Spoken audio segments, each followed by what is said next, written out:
save it to your desktop. So you want to click the download button in the upper right-hand corner, save it to your desktop. And the reason for that is if you fill anything out or you make any notes in here, you check things off, it will not save in your browser. You have to make sure that you download this in order to fill in some of these squares and for the changes to save. So if we just come to me for just a second, I'll actually demo this. Just want to bear with me 1 second. OK, we can do that. All right, so what you want to do is if you go to the upper right-hand corner of your screen, if you're in Chrome or whatever browser you might be using, it might be a little bit different. There's a download button right here. Download it, save it to your desktop, and then you can open it up on your desktop. The reason for that, again, is it's going to enable you to make changes inside the document. All right. If we go back to slides here, I think that covers that on the resource side of things. If you get stuck along the way, we also have a help resource. And by the way, this is all in your workbook, so you don't have to commit all these links to memory, but we're just going through it so you have everything that you need. ftbootcamp.com/help. There is a help post inside the Facebook group. If we go to that right now, and this has all of the important links. It's the link to the resources, what to do if you get stuck, how to reset your password. If you just are totally lost and you need to email us, here's our email address to get some help. So again, all you got to remember is ftbootcamp.com. It's the only link that you're going to need to remember. And then help is for help. ftbootcamp.com/help. Does that all make sense? Can I get a good head shaking, little finger waving, maybe a little hang 10 or some rock and roll, whatever feels right to you right now? Let me know that you are feeling it. All right, awesome. I got a few quick introductions, and then we're going to kick things off, and I'm going to turn it over to the woman of the hour who's going to guide us through our kickoff call here today. So just to introduce your support team, we have an amazing team. This is the Fractional Team Bootcamp. We have an incredible team of women and men around the world who are going to be supporting you through this journey. You're going to have an opportunity to meet a number of them over the course of this bootcamp experience together, which is going to be a lot of fun. It would not be possible were it not for the amazing men and women who are helping out behind the scenes. Led by our senior team, of course, you've got myself in the left-hand corner, my amazing, incredible wife, Tylene, who's co-founder of our business, my business partner, Richard Cousins, our Chief Operating Officer here at the Ask Method Company, Miss Stephanie Licata, whom you'll meet in just a moment for those of you who are meeting for the first time, our Head of Operations, who's working behind the scenes, Mr. Chris Fody, and our newest member of the senior team, the one, the only, Mr. Trey Sheneman, who is joining us here, and very, very excited to be welcoming Trey to the senior team. In addition to our senior team, you'll have access to our team of business advisors, Doug, Dan, Janet, and Jacqueline, who we'll talk a little bit later. But for those of you who upgraded to the VIP option, you get a nice little bonus that we'll be talking about in just a moment down the road. And the incredible team of coaches who are supporting you behind the scenes. For those of you who are part of our Ask Business Coaching program, these are the men and women who work with you all day, every day. For those of you joining us for this boot camp for the first time, you'll have an opportunity to meet some of these coaches who will be supporting you inside the Facebook group, supporting you inside the breakout sessions, supporting you inside the VIP sessions, and everything in between. On the left-hand side, you can see our team of marketing experts, John, Peter, Blake, Charles, and Allison, all around the world. We've got John in the Philippines, Peter in the Great White North in Canada, Allison, who's right down the street here in Austin, Texas, Blake, who's on the West Coast, and Charles, who is in South Africa. We have an incredible international team. Next up, we have our team of accountability coaches. We've got Duncan in the Pacific Northwest, Debbie, who is in Florida, Joy in California. We have Abby, who is from Oklahoma, who is a globe trotter, spending time all over the world, Europe, and all sorts of cool, fun places. Kurt in North Carolina, beautiful part of the country. We've got Kalia in California, Nikki in California, Jessica in Florida, and Roberto, who is from Mexico. And then last but not least, on the far right, you've got our coaching operations manager at the bottom, who is from Texas, Kristen Ginter. And finally, our director of coaching, Miss Stephanie Licata, who hails from New Jersey.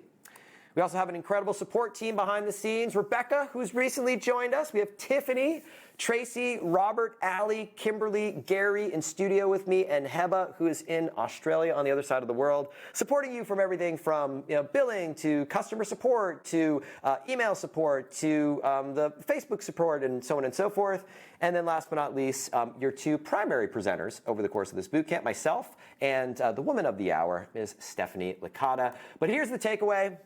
This team is now your team for the duration of this boot camp. Here supporting you, this is the A-Team, entirely here to help you build and expand your team to build an incredible team just like the team that you see right here. We are big believers in practicing what it is that we preach, and everything that you've been able to see happen here at the Aspmith Company as it relates to building and growing a team in this digital paradigm is something that we are going to help make happen and make possible for you no matter where you are in your journey as an entrepreneur. So, without further delay, now that we've gotten all that out of the way, please join me in giving your loudest, warmest digital welcome that you possibly can muster. Again, shake the house, make the neighbors wonder what's going on inside. Let's give some sparkly fingers and spirit fingers for the one, the only Miss Stephanie Licata. Stephanie, I want to turn things over to you.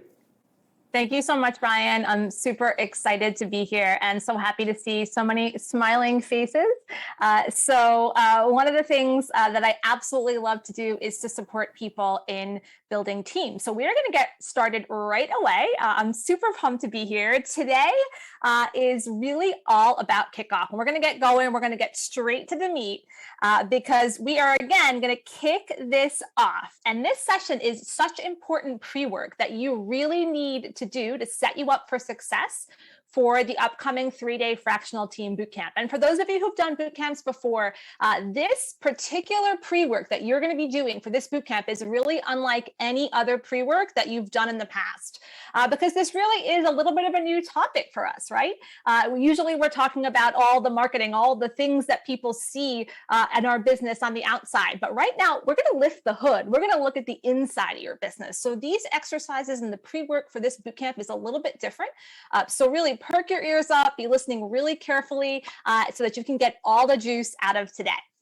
And this is really all the things that you're going to be doing today is all set up for you so you can launch and grow a bootstrapped digital business by building a lean but highly profitable fractional team step by step. So, and how can you do this no matter where you are in your business journey right now? So no matter where you are, right? Whether you're a solopreneur looking to make your very first hire, or you are looking to expand your existing team to accelerate exponential growth. So it does not matter whether it's just you starting out, or maybe it's been you for a while, or maybe you have a team of 4, 5, or 10, and you're just looking for a new way to really get the most out of your team and to grow your team beyond its current state right now. Because a team is really the single most valuable asset that you can really have in your business.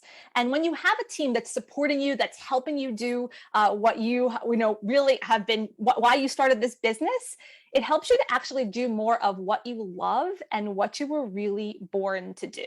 And when you're focused on actually doing what you were born to do, why you started this business, it helps you actually get to the money faster, right? It's when you're not doing those things that are in your zone of genius that you're kind of stuck. So as you know, our boot camps, you can typically get more done in 3 days than most people get done in 3 months. And you will get out of this experience exactly what you put into it. And we really want to encourage you to play full out. The rewards, and specifically with this boot camp, are so huge because we're really asking you to look at your business in an entirely new way. And our team is here 1,000,000%, right, to play all out and help you. And when you can fully commit to this process and say what we say here at Ask, screw it, just do it, you can be amazed by the results that you can actually achieve. So this is a get stuff done training, right? And by saying get stuff done, it's actually getting stuff done during the kickoff call and the boot camp. And you're going to experience this firsthand as you actually complete key pieces that you need to hire your first or next fractional team member. And you're going to be able to lay the groundwork for growing that fractional team. Now, many of you may have hired people in the past, and you may say, okay, I've gone through this already. I've done hiring already. Well, I'm going to ask you to strip away every single thing you know about hiring, every single thing you've done before about hiring, and we're going to give you some new paradigms, some new ways to look at hiring and building your team. And that getting stuff done is going to start right now. Today is not just about logistics. We are going to dive in. And yes, there will be homework, but we've got you covered because the coaches and I are going to be sharing exactly how to do the homework. And we're going to be setting you up for success on this call. And we're going to let you know how you can get support between now and the boot camp so you can arrive February 22nd ready to hit your results out of the park. So for every training, we actually do love to have a mantra to guide you. When you get stopped, you can always go back to that mantra as a way to focus and really stay on track. So for this kickoff call, the mantra you want to focus on is, you don't have to get it perfect, you just have to get it going. So we all know there's no such thing as a perfect time, a perfect team, a perfect business. We really have to get okay with starting messy, or just even if we started a long time ago, that things can get messy even when you've had a good run. So why a mantra? One word: buts, right? There are a lot of buts about hiring, but I'm not ready, but I don't have enough sales, but I can't manage people. And that's why the mantra is going to kick in. You don't have to get it perfect. You just have to get it going. Today, we're going to start getting it going. So when things get uncomfortable or even scary, what it is you're going to say to yourself to help move you forward is, that's right. You don't have to get it perfect. You just have to get it going. And I want to remind you that when you made the decision to be an entrepreneur, you gave up living a predictable life a really long time ago. Now, whether that long time ago was a year ago or 10 years ago, right? You gave up that predictability for something extraordinary. And that's what we're going to be talking about today. Here's a little quote from Winston Churchill: progress is the enemy of perfection. Oh, sorry, perfection is the enemy of progress. I reversed that. Perfection is the enemy of progress. So that perfectionism sometimes that we all have from time to time is the thing that stops our progress in our business. Some of us actually love to hide in there. We love to hide in that perfection. It keeps us from actually having to be out in front of people or be out on the forefront of our business. But we know that motion breeds clarity. That progress, that movement helps us get clear. Once you start to learn way more than just trying to think it all out ahead of time, right? We start to move, we build momentum. And we realize what we thought were obstacles are just things that we can pretty much get over really quickly. So what you actually need to do, rather than just what you think you need to do, okay? And that's the whole approach of our bootcamp format. Now, as you know, sometimes the beginning of when you're learning new information or when you're getting set up to accomplish something, in contrast to the actual bootcamp, today is going to be a little bit of feeling like you're drinking from a fire hose. So today is really a setup session to get you ready to take action on completing your homework so that you can get set up for success between now and the bootcamp. Then at the bootcamp, we'll be doing a mix of teach, do, review. So we'll give you a concept, we'll have you do an exercise, we'll review it with you. And that's where you're actually going to, at the bootcamp, you're going to actually build your fractional team plan, and you're going to get it finalized in real time at the event. But in order to do that successfully, there's a very important piece of work you need to do first so you can arrive at the bootcamp ready to go. And we're going to share what that is in a step-by-step process today. And just in case anyone came in late or missed it, either earlier when we explained how to access the resources and chat for today, here's a quick recap. Okay, all the links you really need. You definitely want to make sure you're in the Facebook group, the ftbootcamp.com/FB. We are going to be doing a lot of interaction. I'm going to be asking you a lot of questions. I have my chat ready here, loaded to interact with you. So you want to make sure that you are on our chat thread, ftbootcamp.com/chat. So you're not going to be able to do individual posts in the Facebook group. You're going to be on the chat thread for us to interact with you. Also, you want to make sure you have access to our resources, ftbootcamp.com/resources. You want to make sure you've downloaded that workbook that Ryan showed you how to do. And if you get lost or you get stuck, you want to go to ftbootcamp.com/help. All right. So let's get started. And let's first, I've been throwing this word around, fractional, right? Let's first talk about fractional hiring. So for the purposes of today's session and for our bootcamp, we're going to be speaking to the advantage of hiring highly skilled individuals for a fraction of the time a typical employee would work. So we're not just talking about time, right? We're talking about make sure you're getting highly skilled individuals. You're getting a fractional hire. You're getting a fraction of that highly skilled individual's time. And often we try to overload one role with all the things, whether it's a VA or an operations coordinator. We try to kind of squish everything into that one person, right? And we don't really realize that some of the things we're kind of putting into one role or we're mushing into two roles together actually requires specialized skills, and we could get better outputs if we took this fractional team approach. So part of the fractional team bootcamp is looking at hiring in general through an entirely new lens. So what's the secret to build an effective and affordable fractional team? Well, first, I'm going to say something, okay? And I'm going to say one statement, right? And you're going to have an immediate response to what it is, but I want you to catch that immediate response. It really is about mindset. I want to catch whatever you just said to yourself about mindset. I want you to catch yourself, because we toss this word around a lot, and in many cases, we often misuse it. So the reality is we can't create a new view of hiring or a new paradigm on top of an old one. In the same way, you can't create a masterpiece, a beautiful new painting on top of an old one. We need to take everything away, strip it away, right, to create the most beautiful things on a space of nothing, right? And if we really want to grow exponentially, if we want to not only be doing what we love, but having the freedom to live that created life with time for our families, friends, travel, and more, we have to tell on ourselves about our current mindset, right? And we've got to be able to clear away the cobwebs of some of that old thinking and those old paradigms about hiring and growing a team and what we can afford and all of that. And we have to be able to create from nothing. So how do we do that? How do we create from nothing, right? Well, we have to take a look back, right, to be able to go forward. Right? So we're going to talk about some hiring objection myth busters. And this is on page 4 in your workbook. If you want to jump onto page 4 in your workbook, some of these myth busters are there. There are myths that we tell ourselves, and these are self-limiting statements and beliefs that we swear are true, right? We will say up and down that they are true, and they actually hold us back from real growth and success. So it's time to just call ourselves out for being held back by any of this. And this is not just for solopreneurs. At each stage of growth, we have self-limiting beliefs, no matter where you are. So whether you're a team of 1 or a team of 10, we still believe in hiring myths, okay? And again, we're starting to use the workbook now on page 4. If you want to follow along with me, that will be the guide that I'll be using today. So let's talk about this first group of myths. Okay, so the first group of myths is around money, right? So one of the things we hear people kind of say is, well, I'm at this weird place where I know I need to pay to grow, but the money isn't coming in yet, right? So in this, there's this myth that I can't do it, right? I can't do it, right now, right? Then there is that, well, I have some great ideas, but not the type of money it takes to hire staff and or get the high-priced experts involved, right?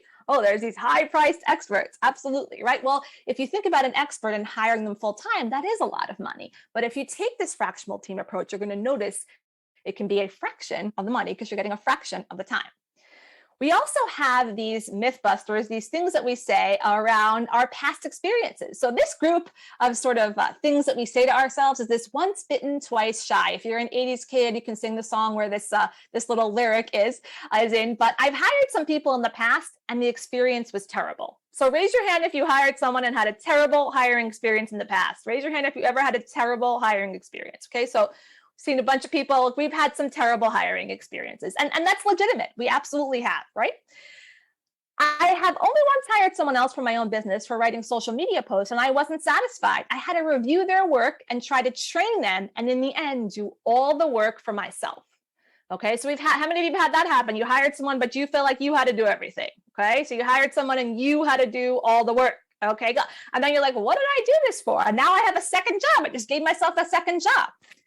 Well, here's another area of things we say to ourselves, these myths, right? I'm not ready, right? I don't want to scale my business to the point where it's huge and overflowing, right? People say, I don't really want a big business. I just want to do something, every once in a while that makes me some money, right? Now that's legitimate. However, it still doesn't mean you have to do that alone. You don't have to grow a 30-person business, right? But sometimes even just having 2 or 3 key fractional experts can make all the difference and get you to that place where you want to be much quicker. Well, so far I'm a one-person show. I'm a long way off from hiring employees. The time management of alone is a turnoff at this early stage. Now, I can get that, right? I can get that, right? And here's the thing. These things have validity to them. However, the longer that we invest energy in them, they start to become true in our minds, and it's very hard to break free of truths that we believe in our own minds. We also have this area around confusion, right? Well, I have no idea what I'd even hire someone to do first. I don't even know. I'm all over the place. Or I don't always know how to let others know what I want them to do. It's too confusing. It's all in my head. It's just too confusing. Okay.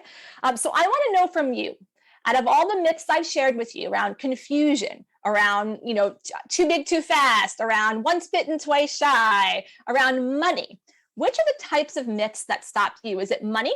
Once bitten, twice shy, not ready, or confusion? So share in the chat. I want to hear from you. Which are the myths that really stop you around hiring? So I'm going to look at the chat here. Go ahead.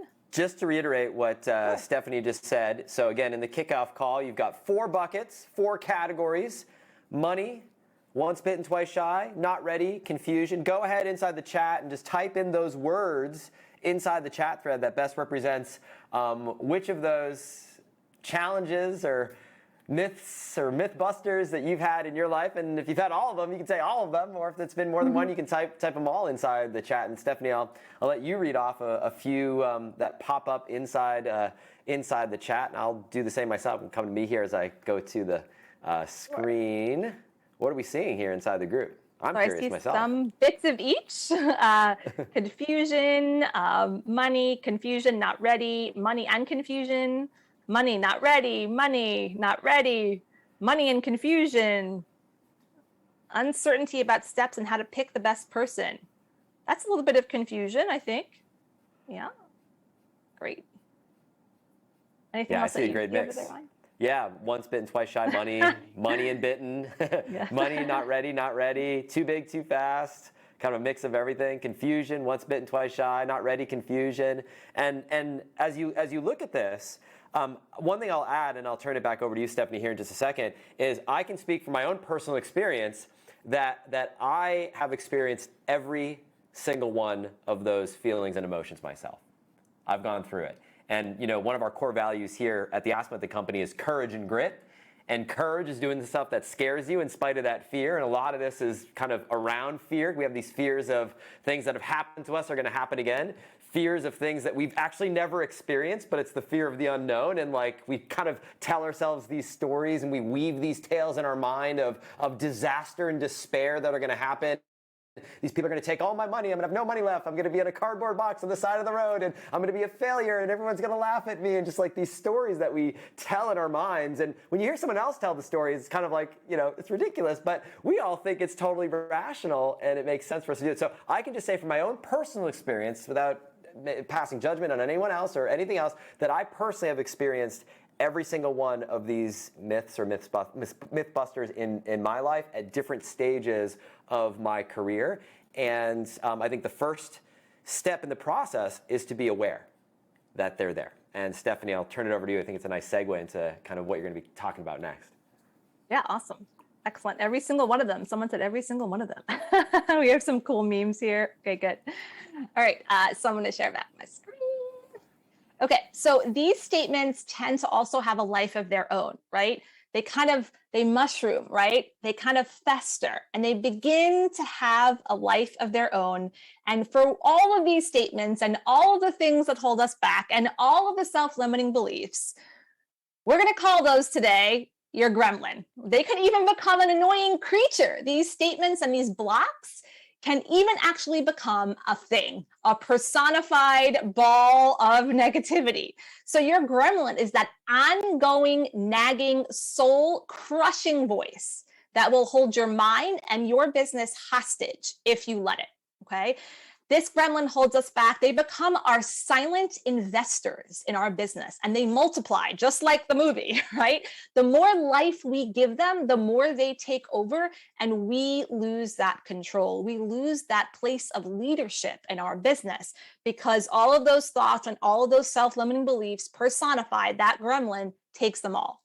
So your gremlin is the voice of 3 key things. Okay, your voice is the gremlin of a scarcity mindset. And a scarcity mindset is all about there's not enough, right? If I don't do this one thing, it'll all get taken away from me, right? And when you really think about it, I mean, I'm a coach. I've been a coach since 2007. Now, if I were to if there were to not be enough work to do as a coach, right, I would have been long gone, right? Okay, so we think, oh, well, there's too many people, like there's too many people out doing what I'm doing, or I'm not going to be able to have enough, people paying attention to me. It's a scarcity mindset, and your gremlin is the voice of that mindset, right? Also, your gremlin is the voice of the worst case scenario. Now, I also know about the worst case scenario because I'm the daughter of an attorney, and from the very ripe young age of 13 years old, I was learning about liability, and I couldn't go in anybody's car unless there was insurance papers in my hand. So, I understand the worst case scenario. I've been trained to think of the worst case scenario my entire life, right? And your gremlin is always reminding you of how it could be so bad if, right? Your gremlin's reminding you of that. Now, I'm not saying we shouldn't think and kind of think of holes. I'm not saying we shouldn't play devil's advocate from time to time, but I'm talking about the extreme where we're always assuming the worst case scenario. Your gremlin is also the voice of fear and doubt. And when we invest in fear and doubt, the same way you would invest in a stock, right, that's about to tank, right? Your fear and doubt is a stock that always is about to tank and is always about to tank you. And when you invest your energy into that fear and doubt, when you let that gremlin be that investor, that silent investor, what you're going to get back is that tanking feeling and that tanking approach, right, to whatever you're about to do next. So when it comes to hiring or building a team, what does your gremlin actually say to you? So earlier I asked you, well, is it money? Is it confusion? But I want to know your words. In terms of hiring or building a team, what does your gremlin actually say to you? So I want to hear from you in the chat. What does your gremlin say to you? Okay, I'm getting in here. And so for this one here, in your own words, so the first kind of mini micro exercise we just went through, we're kind of picking from the list. You're picking one of the buckets. For this one here, I want to extend the invitation that Stephanie just gave, and that is just to put in your own words, like whatever natural words are coming out. The inside voice, the voice of that gremlin. I almost kind of imagine my gremlin as standing on my shoulder and having a little bit of an evil laugh and whispering, things in my ear and telling me things that I'm, get away, gremlin. What are you saying now, gremlin? What is that voice saying to you? Whatever that voice sounds like, what are the words that are coming through? I'll invite you to go ahead and post those words inside the chat. And Stephanie, go ahead and pick up a few that you may have seen come through. So you aren't earning money yet. Like, stop that. You're not earning any money yet. Don't help yourself, right? Don't go forward. It will never work. Vicki said it will never work, right? Or there's that, hey, why did you even do this in the first place, right? It's never going to work, right? What else? I'm just waiting for the chat to reload. I don't know, Ryan, if you can see more than I can. Gregory says, I'm going to learn all your stuff and I'm going to become your competition. Yeah, right? I'm going to teach, get all your trade secrets. I'm going to go off and start my own business and become your competition, right? Carlene Gremlin voice, you'll get it wrong, end up with all the tasks and on your own, and you're going to have to redo it. Wah, ha, ha. Oh, evil scientist laugh. Wah, sorry, I'm going to do a better job of the evil scientist laugh there. And then Kurt says, I won't be able to manage them well. Right? It's like you bring someone in, it's like, I didn't go to management school. I don't have experience managing. Or if you have, maybe it's been in a context of an organization that you've been part of or a company that you've been a manager in, but not your own thing, not your own business that you're starting yourself. What other ones do you see come through, Stephanie? Yeah, I'm having a challenge here, Ryan. So maybe if you want to see, I'm having a challenge with the Facebook thread. So I don't know if you want to keep. I'll just keep going. Yeah. I've got a few more here. So not having enough money to pay for the VA services, haven't started making sales yet. Aaron says, do I have the skills to lead and manage someone? It takes too long to train them to actually be truly productive, says Janice. And Alicia said, I just spent a ton of money hiring 2 companies to find an assistant for me. My gremlin says, my grandma says, I don't have to go with those companies since I can't get my money back and I'm never going to find the right team. So there's all these things. We've got these ideas of sunk costs and mistakes that we made in the past and really variations of this. Am I ready? Do I really have what it takes? I love this. This is great. And for those of you who didn't share your gremlin's words publicly, I'd invite you to go through this exercise and write them down in your notes.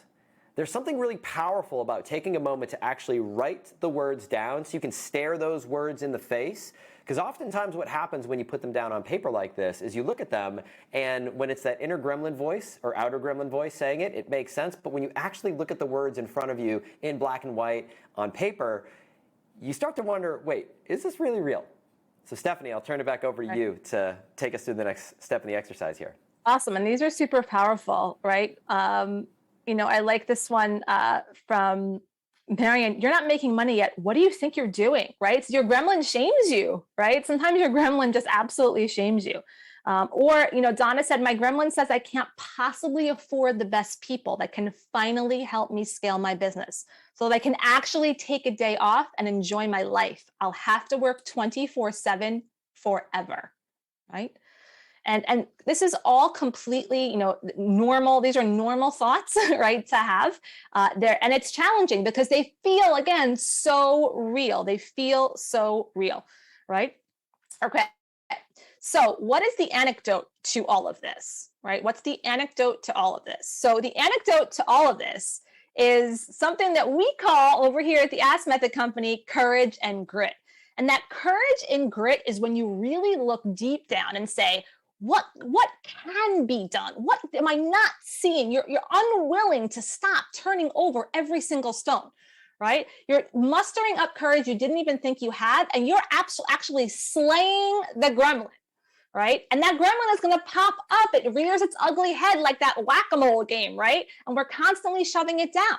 So I want to know today, who is ready to slay the gremlin and give up everything that's ever stopped you around hiring or growing a team, even if you never hired anyone or you've hired dozens of people. So if you're ready to slay the gremlin, I want you to give us a hashtag slay the gremlin, right? I want you to commit to it right here, right now, right? We can't create on top of sludge. We have to clear it away. So if you're ready to slay the gremlin, just give us a hashtag slay the gremlin. Let me know who is with us if you're ready. Ryan, I might need your help again. We're just, I guess there's so much happening. Oh, Aaron said he's ready to slay the gremlin. Awesome. Who else is ready to slay the gremlin? We got a great crew here. Vicky and Rose and Janice and Robert, and I've already committed to slay the gremlin, so I'm on this bandwagon as well. I'm fired up here.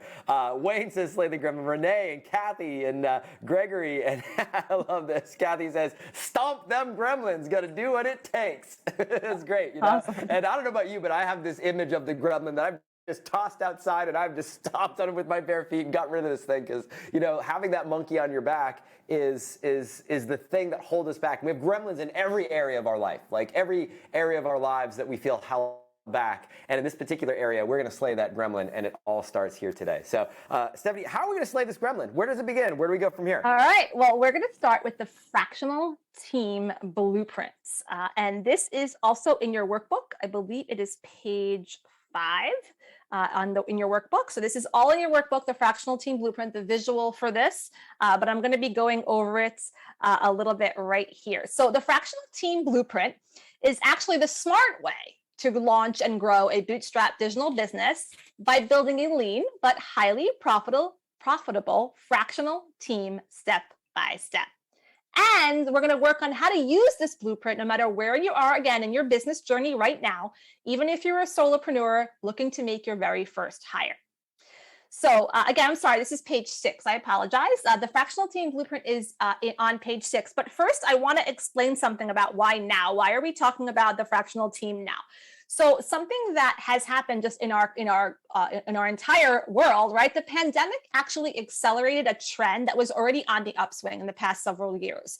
It increased the amount of people working remotely and companies adopting more flexible work arrangements. So I want you to consider that people that were highly skilled professionals, whether in many areas that can serve a digital business, if they were commuting an hour to work every day, and now they're not commuting anymore, right? An hour there and back. If you actually do that math, it's 2 hours a day. That's 10 hours a week. That's 40 hours a month. So essentially, people that are now working remotely, if they were commuting every single day, they've gotten back 1 full work week of their time. They were spending 40 hours in transportation, in transit, whether it was public transportation in a car. So there are more and more people that are now working remotely that have flexibility to do some side work, okay? In the US right now, over 1/3 of the workforce actually classifies as people who are contractors or people who are fractional hires, people who take part of their time giving it to more than one person. And the trend right now that's happening in 2022 is more highly skilled professionals entering that fractional workforce. Beyond gig workers, this is not just people who, just the gig worker thing is what they do, right? Some of it is people who have this skill in a certain area that could serve a digital business, who are now having their skills out there in the marketplace. So also what happened during the pandemic is an enormous amount of people started businesses, right? So if you have a business or service that helps other businesses, there's just more of those people also looking for services as well. So let's look at the entirety of the blueprint at a very, very, very high level. And I'm going to explain to you what we're going to cover about it, right, over the course of the boot camp. And then we're going to backtrack and just start with that first step today. So the fractional hire delegation framework is what we're going to teach you to use today. And you're going to use the fractional hire delegation framework to prepare you to set up that hiring process for that first or next person. So with the fractional hire delegation framework, we're going to help you identify whether to outsource, contract, or hire. And that's going to free you up to focus on revenue generating tasks, even if you've never hired anybody before. The fractional hire delegation framework is all about how to start building your outsourcing muscle by finding the low-hanging fruit and the quick wins to accelerate your growth. So when I first started my business, I didn't have a ton of money at all. I wasn't making a ton of money. I had a couple of one-on-one coaching clients, but I was spending all this time creating all this content, all these images for social media. And it was hours. I was spending hours and hours a week doing all of this stuff that was not my skill set. And I hired my first fractional hire for about $300 a month. And it freed me up to do so many things that eventually led me to more strategic partnerships, more time networking. And that time actually yielded a strategic partnership that helped to build my mailing list to almost 3,000 people. And it catapulted my business to success. But I stopped being stuck in the weeds of doing all the stuff by looking at how I was spending my time. We're also going to help you learn how to get organized enough to be able to delegate those right tasks to people that create the most impactful business results. Even if you feel like, I don't know where to start, I'm not sure who to hire first. And we find that out using this framework. And the fractional team profile assessment, which is that step 2 on that picture on page 6, is once we've helped you identify the what, we're then going to focus on the who. Right? How to determine who you need to hire and by when, so you can get the exact support you need right now, all while defining what they will do and what they won't do. So you don't get caught in the trap of hiring one person who's maybe unskilled and untrained in an area, and you're giving them all this stuff that really is not their skill set. It winds up costing you a lot of money. We're also going to work with you to pinpoint the right time to hire your next role so you can grow your revenue, even if it feels like you do not have the budget right now. We assume we don't have the budget right now because we assume it's going to cost thousands and thousands and thousands of dollars to get started. And that's not what we're talking about here. We're not saying, oh, go find several $1,000s a month to spend on someone. If you have that, awesome. If you don't, that's okay. We're going to have you start really, really small, just by taking a couple of things off your plate to start to free up that time. So then you're generating that revenue. So then that concern about not having the money starts to disappear. We're also going to help you to plan for and commit to hiring someone, which can help you scale and grow your business, even if you've been scared to take that first step. Okay, so you're going to start with that first next person. And we're going to stick with that theme of who, because then we're going to work with you to design, create, and build your entire company org chart. Now, you're not doing it all today. You're not doing it all the boot. You have to hire everybody by the boot camp, okay? We're going to help you envision beyond today, okay, to see where you're headed, even if you're a solopreneur and you're doing all the jobs. And we're going to help you envision that org chart so you can actually plan for business growth, even if you're a team of one and it feels like you'll never get there. Now, if you already have team members, that's okay too. We're going to help you reimagine, re-envision that org chart. And we're going to also take you behind the scenes of our company and how we're structured, both today as well as how we've been structured when we were a team of 5, 10, 20, and all the key steps that we took in between.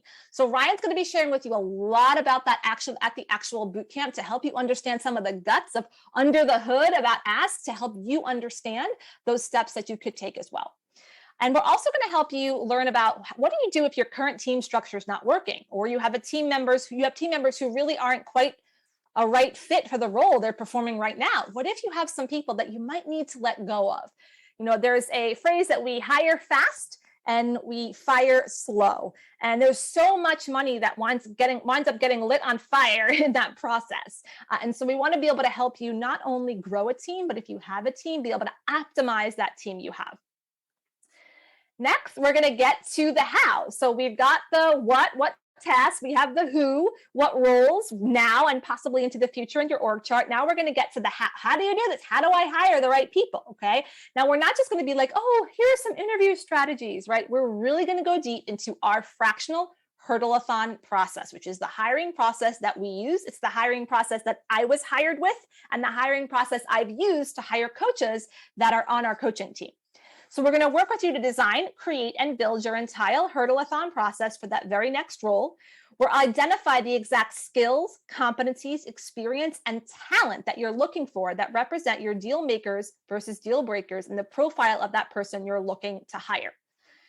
We're also going to cover how to design test projects that screen for people who are self-starters, accountable, and have the right mix of skills. So you can build a team that you can really trust to be accountable and deliver results. So in addition to being a coach, my background is actually in organizational psychology. And I've actually, in the past 2 coaches we just hired, in the past 5 years, I've probably now hired about 50 people in small businesses that were probably all 50 employees or less, 60 employees or less, right? Many of them were in the area of like 5 to 10 employees where I've helped people hire people. I've set up that hiring process. I've helped design the process that gets the right people in. I've helped design onboarding and training processes, all of that. So in addition to my skills as a coach, I've done a lot of work in the area of organizational development, but specifically with smaller businesses and entrepreneurs and helping them to grow beyond those initial stages. So as part of that, we're going to also show you how to automatically vet candidates quickly and efficiently without involving dozens of interviews and hours of your time, because we know that when we start to hire, it adds to our time as well. And we want to make sure you find the perfect fit for your team and your market, even if you've cringed during the hiring process in the past. We'll help you set up the right type of interview process to capture the most qualified candidates so you can stop wasting time on people who are good interviewers and find people who are doers and actually get stuff done. And we also want to, we know that trust is an issue. We want to help you find people that you trust to take your vision and run with it. So you can really focus on the strategy and the direction of your business, even if you're convinced that these people do not currently exist. And, once you have got that who, there's that how, there's that how do you hire them, then there's the how after you've hired them, right? After you hire your first or next fractional team member, there's your fractional team communication equation, which comes with your communication plan. And we're going to help you come up with that plan so that they thrive in their role so you can spend more time being the CEO of your business. So we'll also show you how to hire virtual remote team members and how to hold them accountable for quality work, even if you're in a completely different state, country, or even continent, and what to do differently this time if you struggle to manage people in the past, especially if they're virtual.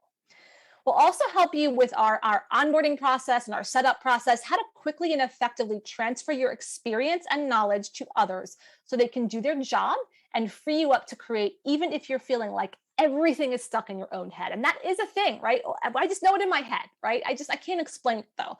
Well, before I was a coach, I was a teacher and I was able to get everything out to be able to explain things to 14-year-olds, right? And so I know you can do that for people in your own business. You can absolutely do that to be able to help people learn about your business and work effectively in your business structure. But today we're going to focus on the fractional hire delegation framework. And that's what we're going to focus on today. So we're going to talk about this word leverage. Now, I realize in the financial world and the business world and the Fortune 500 world, the word leverage has all sorts of meanings. So I want you to put aside all your technical terms. We're not here to be right or be technical or say, wait, but it really means this. We're here to accelerate your business success. So we're going to create what this means for you right now. Now, the only part, the technical part of leverage that we want to focus on is that leverage is a way that allows a business to expand. And there are certain ways that we actually spend our time to give our business more leverage, certain things we do that move the needle further. Sometimes we invest in support through hiring to expand our business.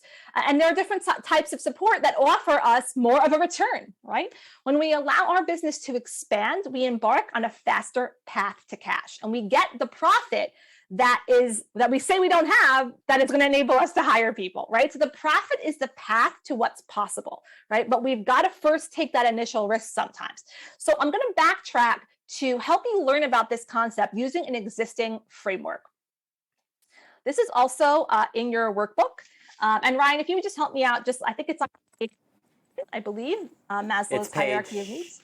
Yeah, it's page 7 in the workbook if you're following along. Okay, And for those of you who are kind of going through this, I recommend, as Stephanie's going through these next few slides, I encourage you to have maybe that out in front of you as a visual and something that you can take some notes with. So again, this is page 7 in the kickoff call workbook.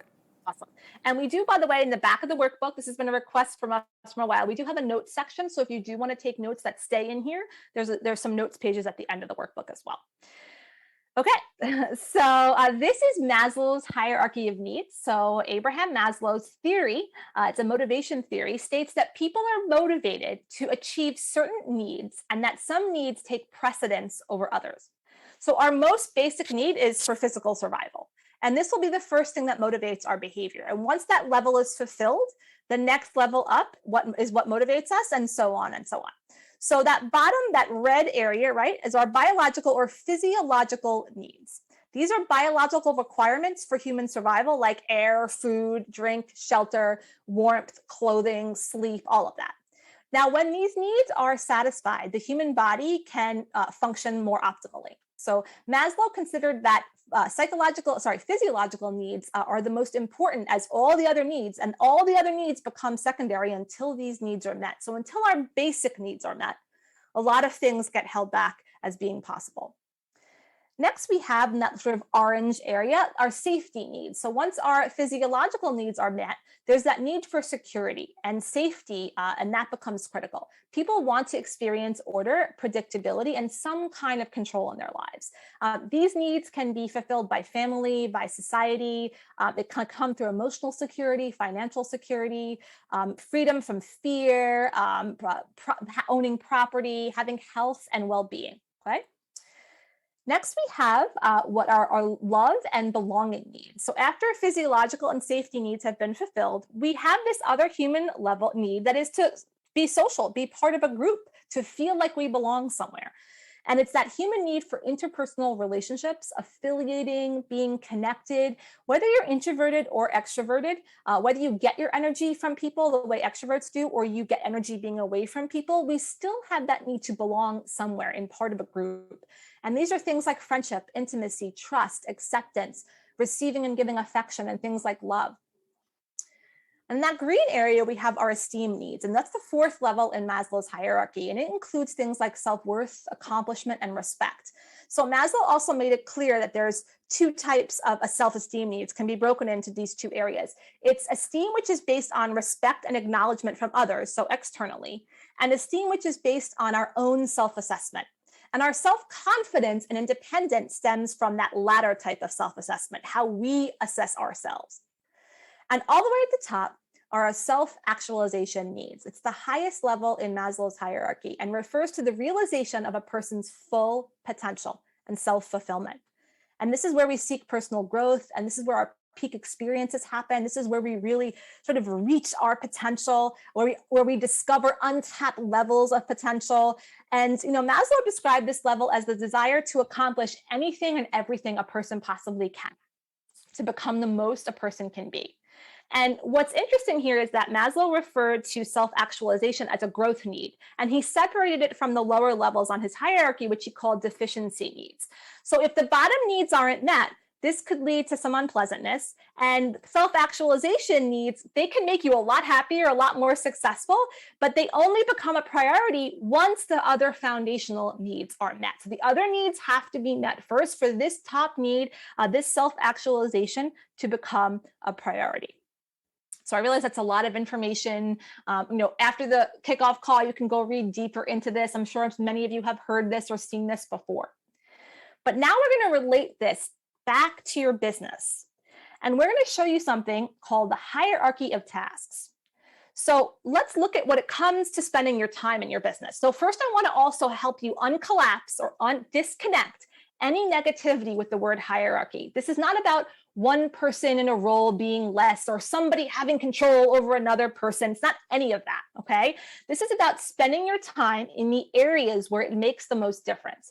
Every single person on a team is necessary, okay? And provides an essential part of the machine to keep it running smoothly. So whatever else you have, again, about hierarchy from the past, we're not talking about that, right? Throw it aside.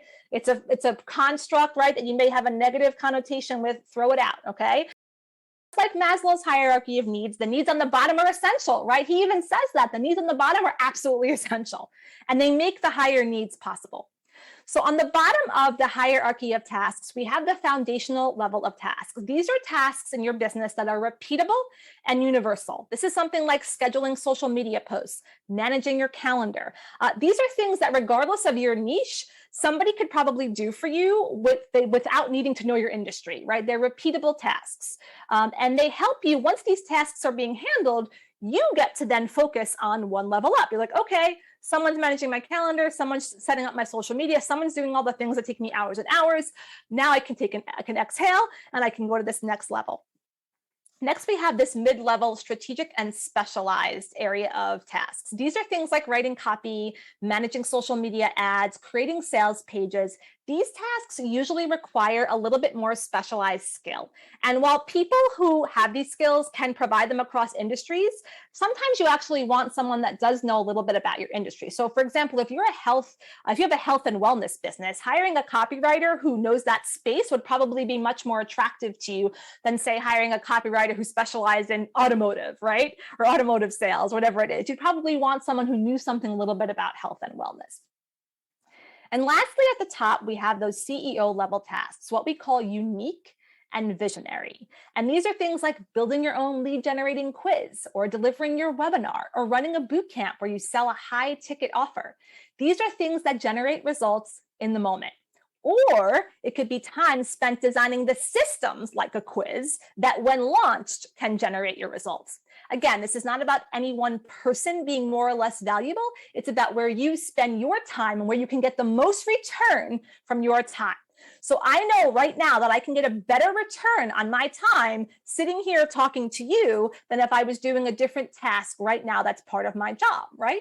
So you can get that return too, that better return on your time when you invest it in the areas that are in your zone of genius.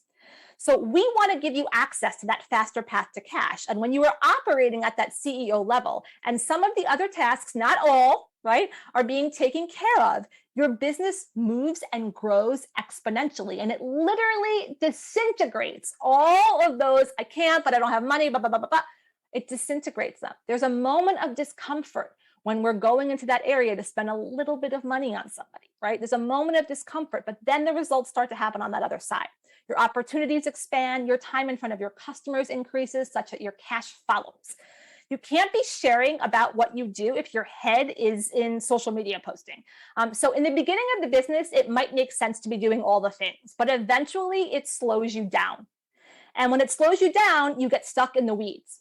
You find yourself elusively reaching for those unique and visionary activities, right? Saying, oh, after this month, things will slow down, or after this week, or after I can get this under control. You go down Google and YouTube rabbit holes, or you hire generalists and you have to handhold them more than you prefer to admit, defeating the entire purpose of delegating, right? Some of us do this to hide, to not be out in the forefront of our business, to not be making a video, to not have our face on social media. We sometimes do it to hide, to keep ourselves back. And there are all kinds of stories and reasons why we do that, but that's a whole other course, okay? But it keeps us stuck.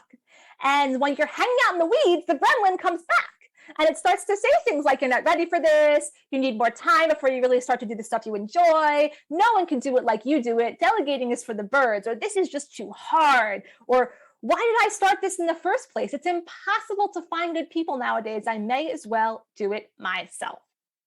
So I have a question for you. I've given you a ton of information here. Using only one word, I want you to describe what it's like being in the weeds with the gremlin. What is it like in your business, being stuck in the weeds, being stuck in those tasks where you can't do those things that are really the stuff that where you shine, and that gremlin kind of sitting with you? What is that experience like? So if you would share in the chat, that would be great. And I will get right over to it and see if it works for me now. But So one word. Yes. I'll read up a few words, Yes. Stephanie, as you get your bearings on that and hit the refresh. Pri says anchored. Gregory says frustrating. Carlene says sluggish.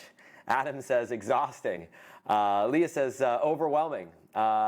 Kevin says draining, which I think is a play on words of draining. Kurt says distracting. Beverly offers two words, frantic, overwhelmed. I see another word, frazzled here. I'm going to hit the refresh on my screen as I see some of this. Blurry, overwhelmed, exhausting. Linda says overwhelming. Lynette says overwhelmed. Christine says depressing, overwhelming, demoralizing. Rose says unfocused. Donna says exhausted, angry. Kevin says exhausting. Alicia, sabotaging, chaotic. Burnout. Ian says hidden from fear. Michelle says frazzled. Kevin, frustrating. Janice, lack of progress. And a lot of similar words and some completely unique words coming through as well. So that kind of gives you a sense for the flavor of what's coming through. Excellent. Yeah, now I can see it. Awesome. I mean, not awesome that you feel that way, but awesome that you can connect to it, right? And so this is a very real experience, right? That when I see things like sabotaging, chaotic, burnout, this is very real. It's palpable, right? It feels like needing a nap. It feels like just, walking in through sand, like uphill, like trying to get to that place, right? So how do we get more leverage to be the CEO of our businesses, right? How do you get more airtime doing the work that you were born to do? How do you get to that top, right? And that's what we're doing here. And, it's the same thing, right? That sort of that top of that area of Maslow, right? How do you even know where to start to hire people for those foundational or mid-level tasks? Or how or where do you even find them? And how will you know they're the right fit? You have to have an accurate picture of how leveraged we are with our time right now, right? So in order to operate in this area of self-fulfillment and being the CEO more of the time, we have to find innovative ways to get the other needs below met. And sometimes we tell ourselves that it's completely impossible and out of our control. So we have to do some math. Now, for those of you whose gremlin says, I don't do math, I'm not good at math, I hope you're ready to slay the gremlin and give up your story about math from 3rd grade, right? Now, I also hate math. I defer all math to Ryan, okay? I hate it, okay? But we can do this math together. And we're going to do a little bit of math. And you're going to be doing a little bit of math. You don't even have to do it for you. We'll build you a tool to do all the math for you, okay? But you've got to give us the inputs to do a little bit of math in your own business. So how do we get to CEO? What does all this in the weeds stuff look like? And we're going to drill down a little deeper, okay? So what happens is when you're in the weeds, you're spending a lot of big chunks of time on low leverage or foundational tasks. These are things that may be easiest to outsource and maybe cost the least, but they often take up the most time. So these are things like writing a blog, scheduling social media posts, doing customer service emails, right? Our flat leverage tasks can require more specific expertise or a designated skill set or a knowledge base, but they can help us get more leverage when they're done, right, with the specialist mind. These are things like copywriting, email campaigns, and Facebook ad management. Now, high leverage tasks get you closer to your customers to actually have you be selling and delivering your services or building mechanisms to help you do so. These are things like designing a quiz funnel, delivering a webinar, or running a boot camp, or designing a high ticket offer. So you'll notice there's some direct and indirect, right? The delivering a webinar is like you're directly with the people. The running a boot camp, you're directly with the people, right? There's that indirect where you're designing the quiz funnel that gets you those leads to drive to that webinar, or you're running the boot camp that gets to that high ticket offer that you're designing, right? That you're selling off that boot camp, okay? So these are those high leverage tasks. Now, I'm about to plug some numbers in here, and this is just to help us think. I don't want you to get hung up on these exact numbers. I realize that people get paid different things in different geographic parts of the world. It's a range. So low leverage tasks can cost less. In this example, I'm going to use, In this example, I'm going to use $25. Now, don't get hung up on this. The $25, it might be 15 or it might be 40. I'm going to go somewhere in the middle. Mid-leverage tasks cost a little bit more. They're usually at least double your low-leverage tasks. So I'm going to go to 2x. My x is going to be 25 here. I'm going to go 2x and go to $50 an hour. Now, remember, it could be 40, it could be 75, okay?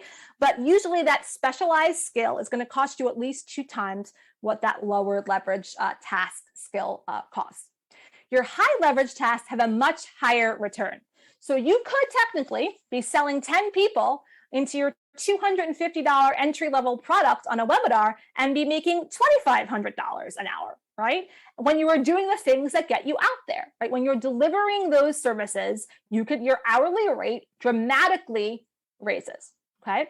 So the idea is that not only do you want to stop toiling over the low leverage tasks, at least some of them, you don't have to get rid of all of them, but some of them, you want to also take off some of these flat leverage tasks off your plate. And it may seem like an investment at first, and you don't have to hire someone for thousands of dollars a month. Remember, I told you the person I hired cost me $300 a month to all of a sudden free me up of like 10, 15, sometimes 20 hours, right, in a month to actually get me out there, get me doing the things I needed to do.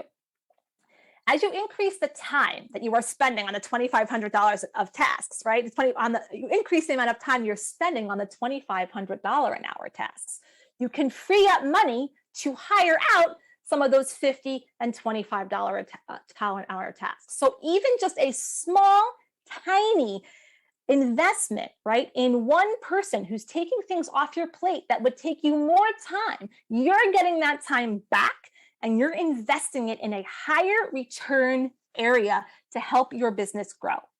Well, and you may say, well, can I just hire a VA? Now, I'm not here to bash VAs. Before I was a coach, I had a VA business. I was a VA, and then I trained a whole group of people to be virtual VAs. So I'm not here to hire VAs. I've had some great ones, okay? But sometimes we think the VA is the solution because it sounds more affordable, but we don't do the thinking. So your VA, who's, let's say, has dabbled in copywriting, is assigned a project where they go several rounds. They say, I can take that on. I can write that for you. I can write those emails for you. And you have to invest a lot of time in cleaning it up. And it feels cheaper because they charge $25 an hour. So they charge $25 an hour, but the project takes them 10 hours because you're going back and forth, they're Googling, you're saying no, but it's this. So now your VA spent 10 hours doing something that if you had actually hired a fractional copywriting specialist, might have taken that person 2 hours, right? And you can see that you've paid 2.5 times more because you told yourself, I can only afford a VA because $25 an hour sounds cheaper. But 25 times 10 is a lot more money than $50 times 2, because when you hire a fractional expert, that they tell you how to do it, right? They wrote the manual. You're not having to hold their hand, right? Sometimes they even have their own people and they do the subtasks for them, okay? And here's the thing. Now let's look at another scenario. Let's say your VA is doing all the things 20 hours a week for a month at 80 hours, okay? All the things 20 hours a week, and that's 80 hours a month. And they're taking on tasks, and it just feels easier to give them all of the things because you only have to deal with one person. It's just easier. But some of those things are not really in their wheelhouse. So now you're spending $2,000 plus the hours of your time to instruct them, redo. This is costing you money too, but you don't calculate the cost of your time all the time. You don't do that, right? And so now, plus imagine you've spent another 10, 15 hours in a month helping them, instructing them. So now you're up to like 100, 95, 100 hours. So now your VA is going 20 hours a week doing things that are not really their specialty, and you're paying them $2,000 a month. Well, I understand that there is a need for a VA in a business at times, and there are some of those foundational tasks that have to get done. So let's look at this $2,000 in a different way. Let's say you took the arduous copywriting away from the VA and kept them doing some of the support tasks, let's say 10 hours a week. And let's say that's an average, they work 40 hours a month. So now we've just gotten the VA down to $1,000. They're staying at the things that are actual VA tasks. Then you hire a fractional specialist in an area like copywriting or email marketing who can do those 10 hours you just took from the VA in half the time. So they're working 5 hours a week at a higher rate of $50 an hour. okay? And they're spending 20 hours and that $1,000 is costing you $1,000. So previously, you were giving all of the hours to the VA, and the VA was kind of dabbling in areas that weren't their specialty. You took some of those hours away and invested the same money into a fractional specialist, except get this. The fractional expert that just wrote the emails that is going to drive more people to sign up for your webinar through that email campaign is actually going to improve your high-level task of delivering that webinar, your high-leverage task. So you can see here that we have this mindset of putting all the money in the lower per hour team member, when really if we made it a little bit more of a diverse investment and really took away those specialty skills and put them where they belong, we could be saving money or spending the same amount of money, but getting the better output to help us with those high leverage tasks. Okay, so that's a lot of information. I know, Ryan, if you want to shed some light on this and just see if there's anybody that has any questions or anything you want to add here. I'll hop in and say this. So I think there's a couple takeaways on this. So the first takeaway is that, you know, the VA or the lowest sort of dollar per hour team member and having just one to do all the things, it's a broken paradigm. And the reason for that is because, again, I understand the trap. I've fallen into this trap myself where we say, gosh, wouldn't it be amazing to just have one person that you could just like all the stuff that you don't want to have to do on your plate, you just like take it off your table and just push it on to somebody else. But the reality is they are ill-equipped. A single human being, a single person is ill-equipped to do all the jobs required to be successful in business, because we all have our zones of genius, an area of skill and expertise. So that paradigm is broken, but it's a trap that many people fall into. And it's one that keeps people stuck. And so the math that Stephanie just walked through right there is a way of saying, all right, well, I can get a suboptimal result, a mediocre at best result, and in most cases, less than mediocre result. In school grades, maybe a C- level result if I just try to pass all the work to one person. But for the same amount of money that I'm investing on a monthly basis, if I were to split that just in this simple example to two people and be a little bit more strategic in terms of how I'm allocating these tasks, I'm going to pay more on a dollar per hour basis for that second person because they're a specialist in this role. But all said and done, I'm not going to spend any more money. And more importantly, I'm getting a better result.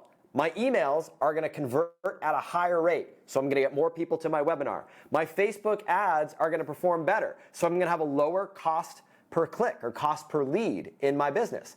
So when you think about it like that, the thing to open up your mind to is that the scary dollar per hour rates that you might have been afraid to even consider, invite yourself to open your mind to that possibility, knowing that by bringing these people in very surgically tight doses, not 100 hours at a time, but in surgical doses, they can be far more effective than trying to dump all the work over to a single VA. So Stephanie, hopefully that just kind of adds a little bit of color and perspective on things.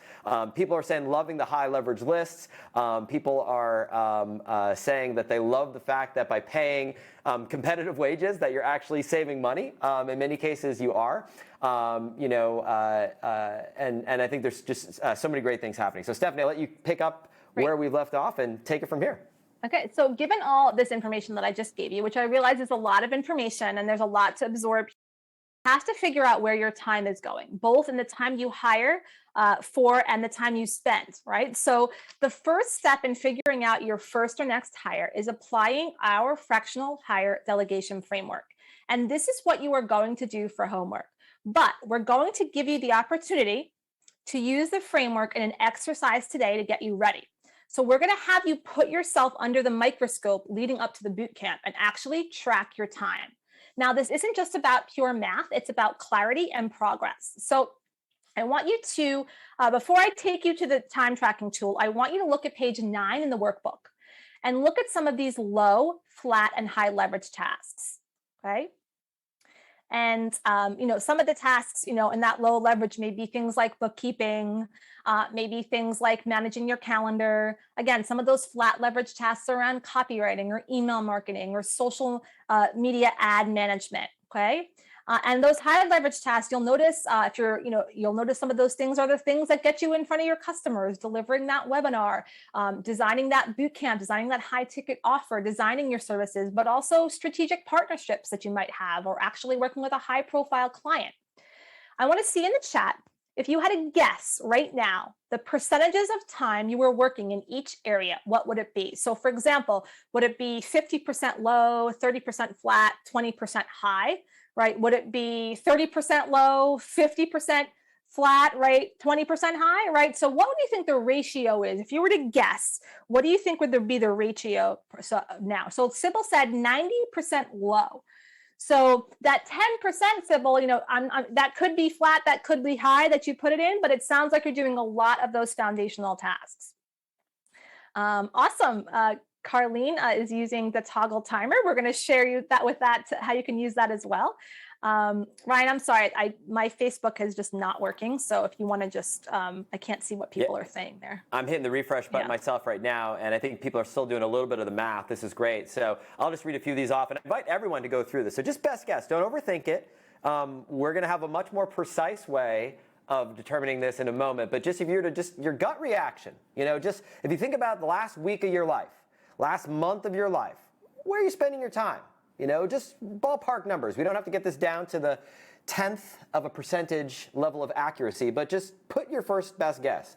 Wayne says 80% low, 15% flat, maybe 5% high. Prescott says 60% low, 20% flat, 20% high. Chris, 30, 50, 20. Ian, 20, 60, 20. Beverly says, wow, this really resonates. Carlene says 40 low, 40 flat, 20 high. And Sybil completes the rest, 90% low, and then of the remaining 10%, maybe 8% flat, 2% high.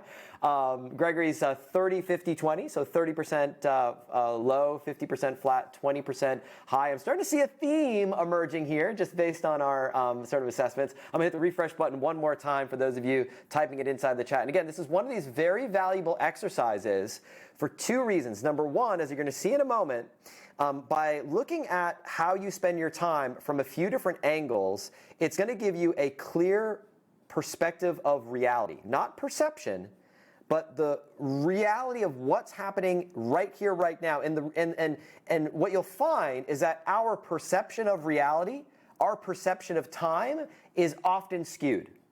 And Stephanie's going to talk a little bit about some of the reasons for that. But by taking this first sort of shot across the bow of your best guess estimate, it's going to be really helpful as we go through this. So just a few more, Stephanie, and I'll turn it back over to you. Richard's 10% low, 20% flat, 70% high. Linda, 10% low, 10% mid, 80% high. Patricia, 50% low, 40% mid, 10% high. Cassandra's about a third. Robert is 30, 50, 20. Don is 70% low, 10% flat, 30% high. Ellen is 10% low, 40% flat, 50% high, and I'll do one more here. Janice is 40% low, 35% flat, 25% high. So you kind of have a sense for, at least where we as a group perceive our time to be spent, where we perceive our time to be spent as a group, which isn't necessarily how our time is actually being spent. Right. All right, I'll turn it back over to you, Stephanie. Yeah, no, and Carlene said something really interesting. So I'm curious to see what my real time spent will be versus my current guesstimate. So that's exactly what this work that you're going to be doing before the boot camp is. So we've designed a special custom fractional hire delegation framework. It includes a way to see how you can increase your own hourly rate by 2, 5, and even 100 times. So what we're going to do is have you practice using the tool for a short Pomodoro and to have you look back on the last few days you worked to estimate how you spent your time. So right now I had you guess. Now we're going to take the guessing game a little bit more granular and use our tool. So to practice how to using the framework, I'm going to walk you through it, and then we're going to give you an exercise how to help you. Now, if you have any fears or gremlins around technology, I'm going to ask you to acknowledge that and slay the gremlin with some courage and grit, right? The resources that we're going to be using for this time tracking, they're at the bottom of page 9 in your workbook. Okay. Now, who here is a visual learner? Raise your hand if you're a visual learner. You learn by seeing. Okay, great. Who here is an auditory learner? You learn by listening. Okay. So the first thing is we did a checklist in the workbook with screenshots to show you how to use the tool on pages 9, 10, and 11. Now, I'm actually going to use the tool myself. Okay. For those of you that will need to hear it explained step by step and help you embed the learning, we have a video in the resource section that walks you through step by step in the resource section. So don't worry about missing anything I say. I have an instructional video right here that will actually take you through how to use this tool. Okay, what you want to do is if you go to the resources, there are 2 ways that you can use the fractional, actually there's 3 ways you can use the fractional delegation framework. We have a Google Sheets version. And if you want to use the Google Sheets version, you can click here to make a copy. So I'm going to do that right now. Okay. And I'm going to copy the document. So you'll see here when you click on make a copy, I'm going to copy the document. Now, what I'm going to have you do is because you are going to be, if you do use Google Sheets, you're going to be using this for the actual exercise for homework. Instead of keeping it copy of fractional higher delegation framework, just label it kickoff call because you're going to do a different copy when you do your homework. This way you'll have your kickoff call version, which you did your estimates in, and you'll have a clean version you can come back and get another version, get a clean version for the homework. Now, if you use Excel, you're going to click download here. Now, when I do that, you're not going to be able to see my screen, but you can click download here and you can save it in Excel. Same thing, I would save the file as kickoff call, right? With kickoff call in the beginning of the file name. So that's the version you're going to play in, okay? I am going to use Google Sheets to sort of do the playing. Now, if anyone has an inability to use Excel or Sheets, you can use the workbook on page 9 for the tasks, and then we have a quick and dirty version of tracking on page 18, and you can use that as well. So if you can't access Excel or Google Sheets, you can use that sort of quick and dirty tracking that we have for you in the workbook. This is a custom tool, and yes, I hired a fractional Excel expert rather than spending 40 hours of time digging into figuring out how to design this. So it is only in Excel and Sheets is free to everybody, and Google Sheets is free to anybody. And I'm also going to show you if you want to incorporate Toggl into your homework, I'll show you how to do that in a minute. So I'm going to be walking you through this tool. So the first tab on Google Sheets, and if you're in Excel and you don't see the task type key, just click the arrow to the left of the bottom of your screen in Excel and it will appear, okay? The task type key is the exact same tasks that are on page 9 in the workbook. Now, on page 9 in the workbook and on both the Google Sheets and Excel version, if you want to add other tasks that you do in your own business, if we have not captured the tasks that you maybe do in your own business, you can absolutely do that. So I'm going to say sample task here. So you can absolutely type in here. But one thing you need to know about the Google Sheets version of this, only type in the light blue cells. So you only want to type in the light blue cells. The great part is if you mess up or something goes wrong with the spreadsheet, you can go make another copy, right? You can just go back and make another copy. But for your guide, only type in the light blue cells. So you have all the tasks here, the low leverage, the flat leverage, and the high leverage. You have them all listed here. And again, you can add your own that you may do in your own business that are not adequately reflected here. Here you have your main dashboard, and these are all the days that lead up to when the homework is due, which is February 18th. And each of these little boxes represent a day of the week starting with tomorrow. So I'm going to click on day 1. So what you're going to do is you're going to monitor your time day by day with what you're doing every time you're working. Now, we know that not everybody sits and works 9 to 5. We know some of you also might have part-time or full-time jobs. Sometimes you might work, different blocks of time because you're taking care of kids. You might work I'm a night owl. I do a lot of work at night, right? So we didn't put like a standard diary here. Every time you work, you're going to enter your entry in here. So as you can see, there's some examples here, but I'm going to show you that if you're going to track your time, let's say you're going to sit down and you're going to work on doing some ad copywriting. So you're going to put down your task, which is copywriting ads. And copywriting ads, if you look in your key, in your task type key, or you look on page 9 in the workbook, we say is flat leverage. Now watch this, okay? I never said that $25 an hour was the absolute price, and I never said $50 an hour was the absolute price. I needed a number to start with. So if that $25 an hour to you feels low, you can actually change that $25 an hour. If you want to make it $35 an hour, great. It's going to actually automatically calculate your flat leverage and high leverage tasks. Okay, so you get to decide what X is for yourself, but only manipulate the low leverage, only manipulate the light blue cell. So I'm going to keep it at $25 an hour for right now. Now be very careful when you're typing in the time. And again, this is all explained in the video as well that I gave you in the resources section. Let's say you did this from 1 o'clock space capital PM to 2:30 space capital PM. Now that's all you have to type in. It automatically calculates the time and it automatically calculates the rate if you were paying someone that flat leverage amount. Now I'm going to go over here and I'm going to go to copywriting ads, and you're going to notice here there's a drop down. So who would I hire to copyright ads? Well, I might hire a copywriter. You're going to assign a role from a list of common roles that might perform that task, and you're going to do that right there. Now let's say, oh, Stephanie, the role that I need is not here. It's just not here. Oh, well, we've built that in for you. You're going to go back to the task type key, and you're going to go over here, and I'm going to make those blue for you. Hold on one second. And you're going to go right over here under where it says business attorney right there. Okay. And under business attorney, you're going to type sample role.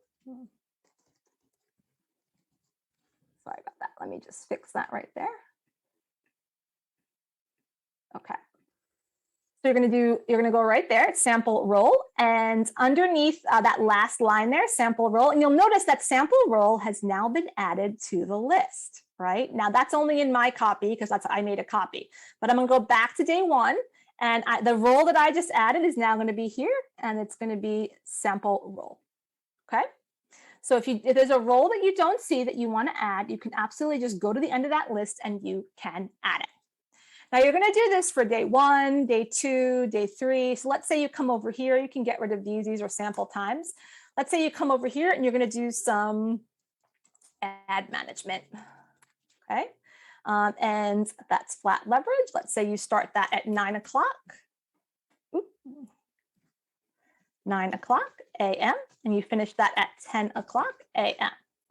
Okay, that's all you've got to do. I'm going to copy that. If there's a formula that you don't see, you just have to copy from I just copied right away from the other formula, and it's going to go there. So you can just copy. There's a formula that you see doesn't work for some reason. You just copy a blank cell and you just paste it right onto there, and it'll automatically correct itself. Okay, so then I'm going to go into that ad management, flat leverage, and I might hire a traffic manager for that. So I'm going to go over here and say traffic manager. Okay, and you're going to do that every day and up until the 18th. Okay, now I'll share with you the parameters around the homework, but as much as possible, you want to track the more data that you get, the better picture you're going to walk into the bootcamp with. So now I'm going to go back to the main dashboard. And by the way, when you want to get back to the main dashboard, you can just click right there. And you'll notice if you don't start tomorrow, February 9th, let's say for some reason you've got a training all day tomorrow and you wind up starting on February 10th, you can actually change these dates. So let's say if you actually wind up starting this on Thursday, you can actually go in here and you can change the date to the 10th. Okay, so you can change these dates, just you change them in here. You change them in the actual sheet, you don't change them on the dashboard. And if you'll notice, if I go back to the main dashboard, you'll notice that changed to February 10th. So you can decide when you start. We want to make sure that you get at least 5 days tracked, if not more, before the 18th. And I'll go into that when I explain the homework. So you're going to go back to this, so you're back at the main dashboard. Let's say you've done all your days, you've finished all your tracking. Now you're going to go to the task and role analysis tab. And what this has done, it has told me all the different roles that I could hire based upon the tasks that I performed. Okay, and it's going to tell you my top 10 roles, with the first role being where I spent the most amount of time. Now, obviously, I didn't do that much. I just gave you a few examples. So I can see here that copywriter is pretty high on my list. Well, and also my top 10 tasks, I have copywriting ads, I have ad management, I have social media posts, and I have email writing. And you're going to see total hours by task over here. Now, right now, you can pull up both flat leverage and high leverage, and low leverage if you'd like. Right now, only flat leverage is showing. So if you clear it, and then you go to select all, it's going to allow you to select all the leverage that we have here. And you click OK. And then all of a sudden, all of the tasks show up. If you just want to see the low leverage, you can select all. So if you just want to see the flat leverage, you can unselect that and just select that. Make sure you click OK, and just the flat leverage will show. But if I want to select all, I just click OK, and all the tasks will show up. Now, again, there's a video to show you how to do this. You don't need to worry about this part till the very end. All you really need to worry about is typing in these tasks, is just saying, hey, do this, select the leverage.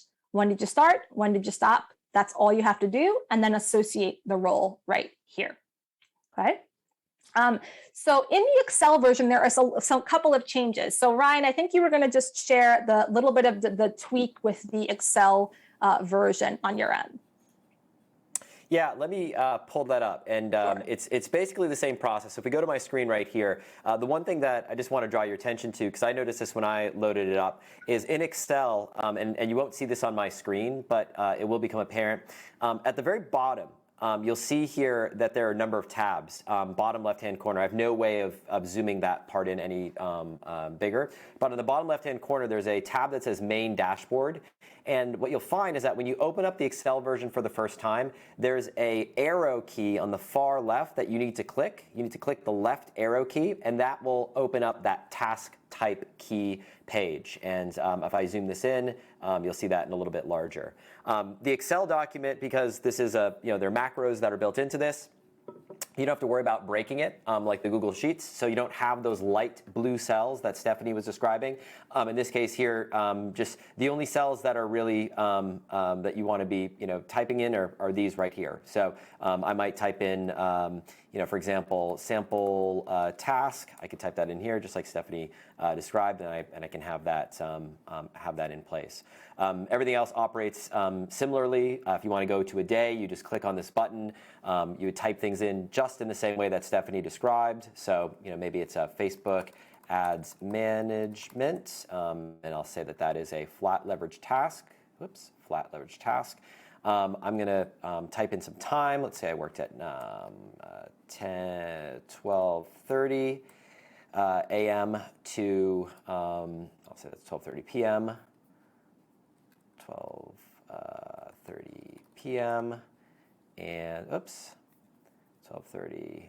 Sometimes Excel is a little bit finicky in terms of the way that you type it in. And then let's say I worked on that till 1 o'clock p.m.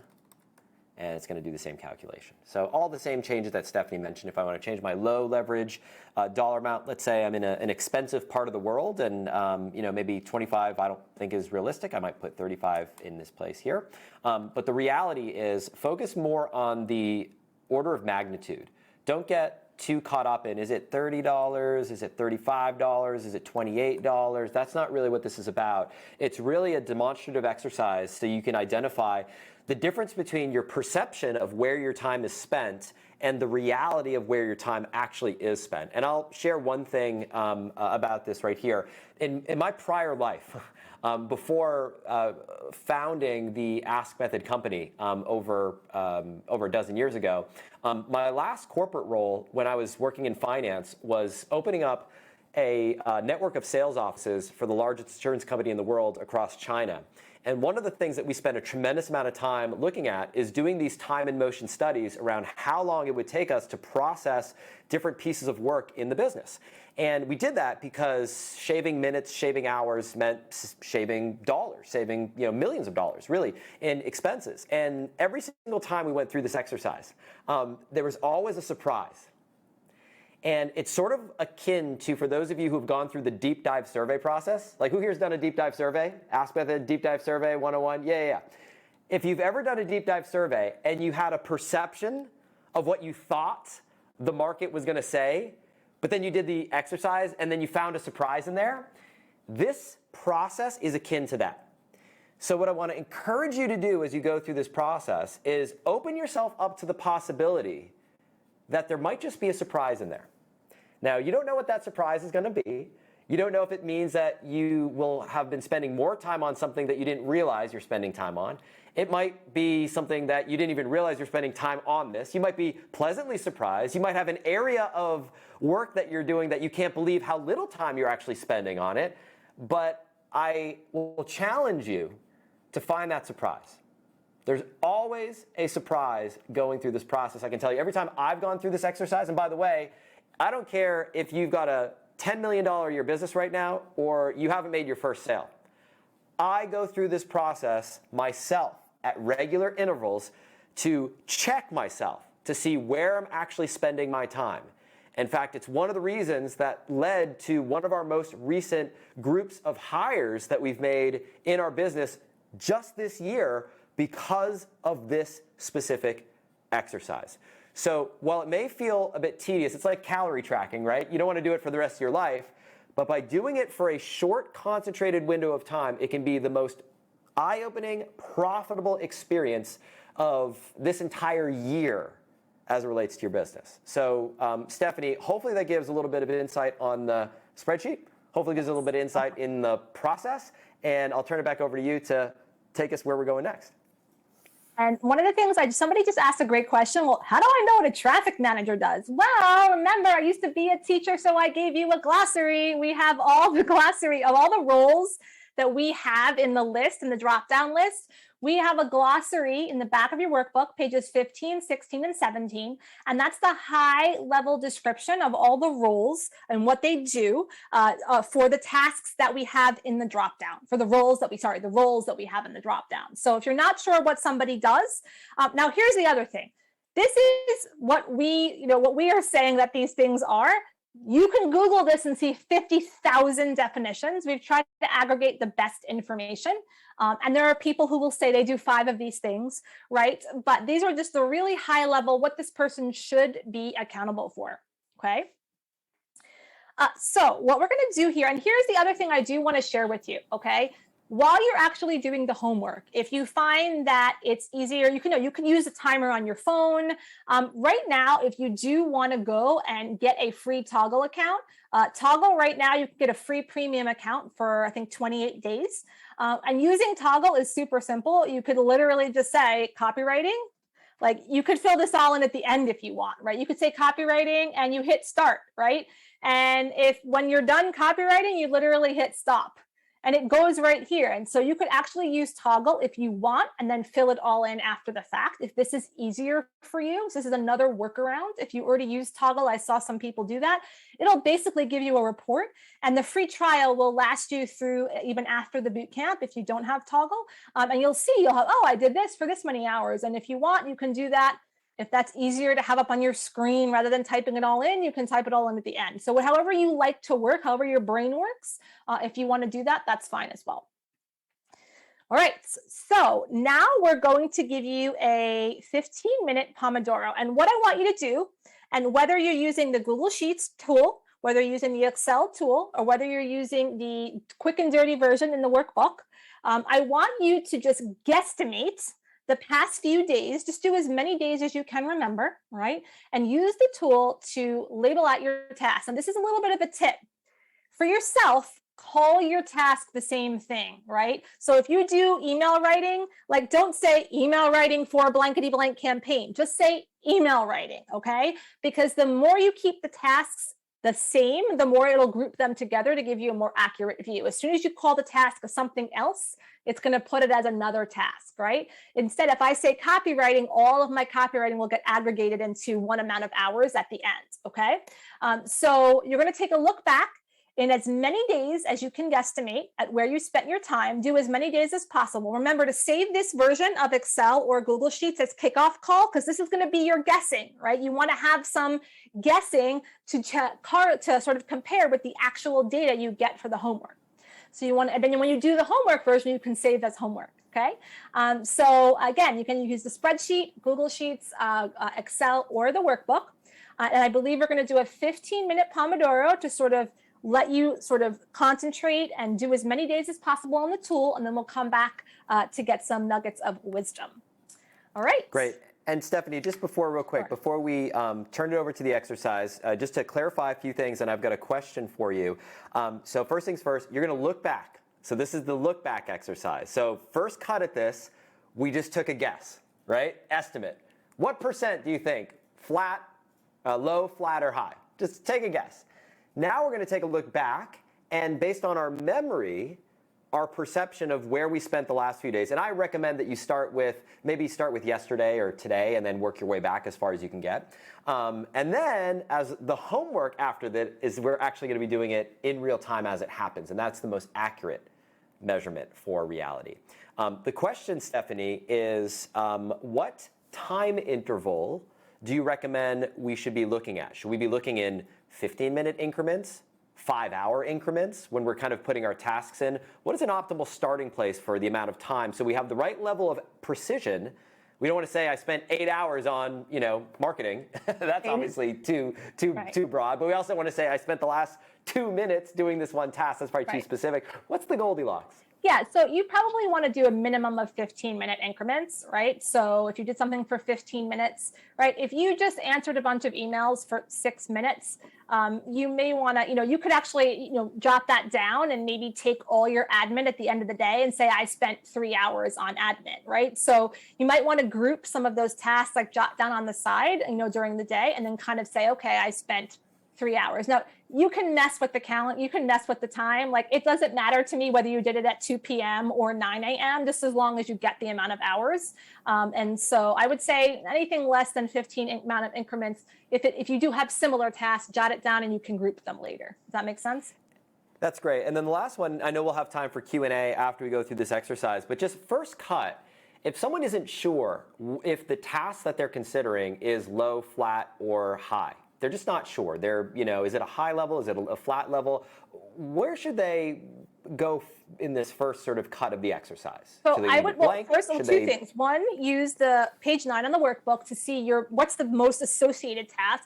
The second thing you want to do is ask yourself, does this task require any type of specialized skill? Right? So there's not much specialized skill that it takes to manage a calendar. Someone could do that no matter what business they were in, right? But if it requires a little bit more of a specialized skill, then you kind of know that it's flat. You know that it's not, that those foundational tasks or those repeatable and universal tasks that kind of, again, could probably be done by a VA. Not that we all need the VAs, right? But once you get into that specialized, once you get closer to sort of your marketing engine, and you get closer to sort of some of your work that you're doing, that's how you know that it could probably be flat. Great. So if you're not sure, maybe take your best guess, and there'll be time for questions after this exercise a little bit later in this kickoff call. So just jot down whatever those questions might be, and we'll get to them. So with that said, I think we can put that Pomodoro slide back, or the countdown timer up on the clock, and I think we said 15 minutes on this timer. So 15 minutes on the clock, get to work, and if you've got questions, jot them down just in your notes for now, and we'll open up an opportunity for questions after this exercise.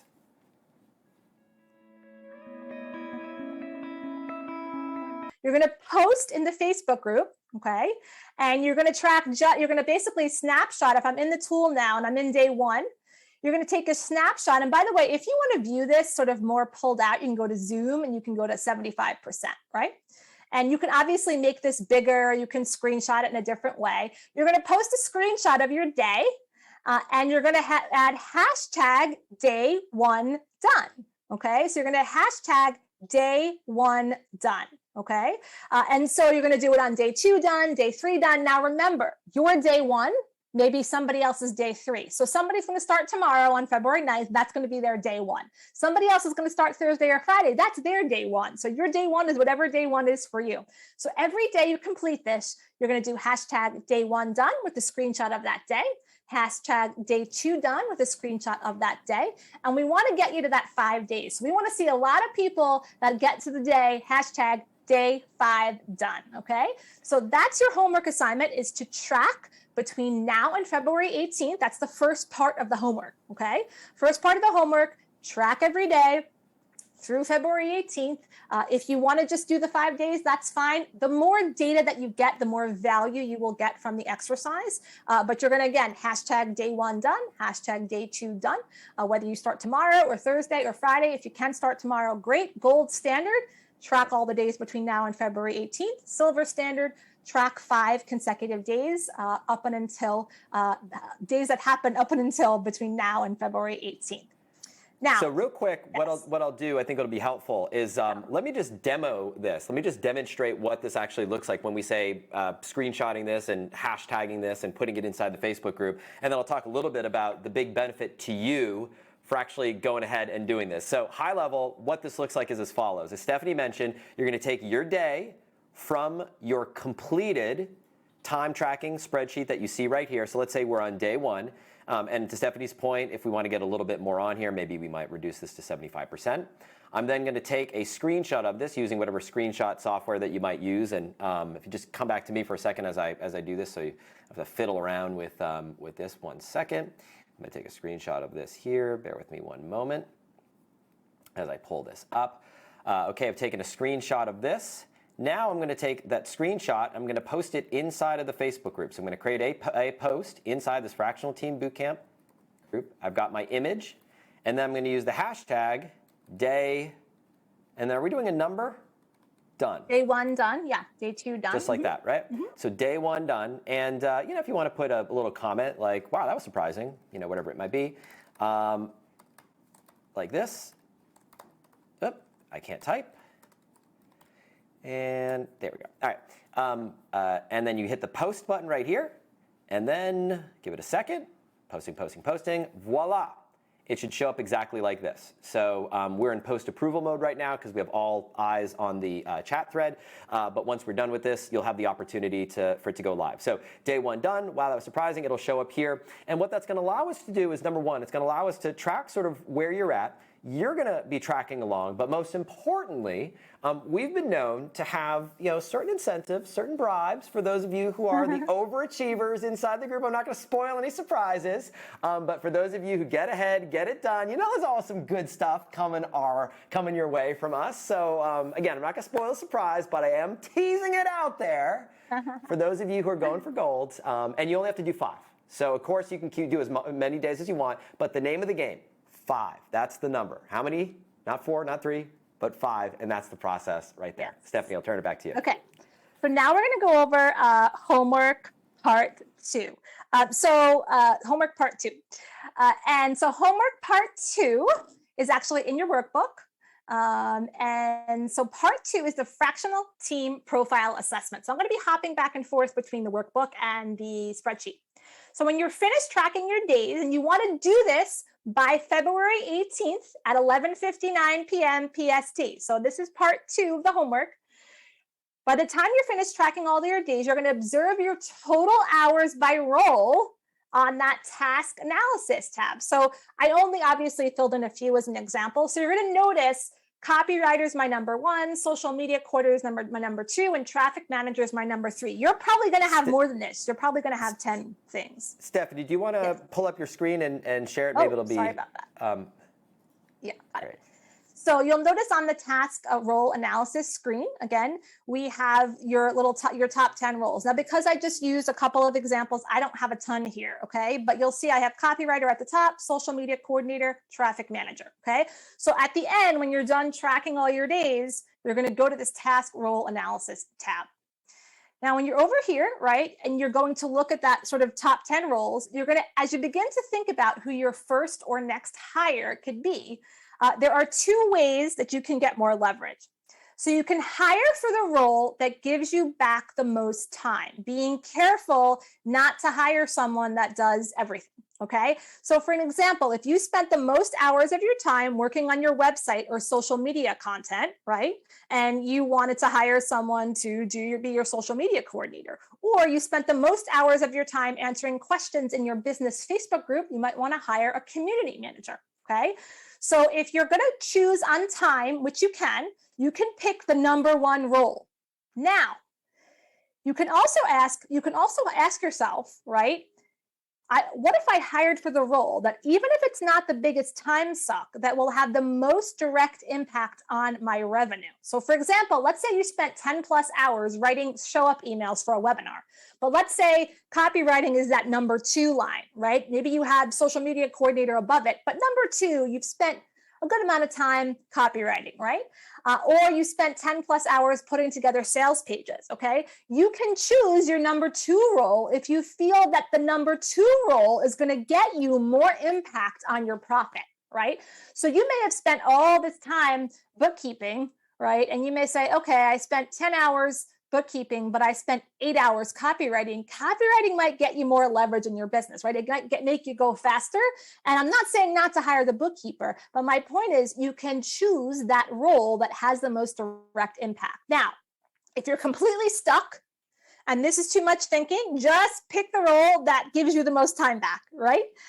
So if you want to pick the number 1 role where you spent the most time, you absolutely can do that. If you want to dig down deeper and say, this number 3 role might actually help me the most. It might help me like quadruple the leads I get in my quiz, and that'll just exponentially explode my business. Then maybe you want to pick that 2 or 3 role, okay?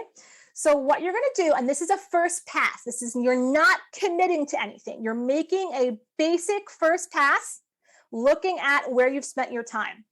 And this is the homework part 2, is your profile assessment. This is the role I might use to design a hiring process at the bootcamp. So the goal here is to pick 1 role. Now, we're going to help you make the final decision when you get to the bootcamp, but we want your first best thinking, okay?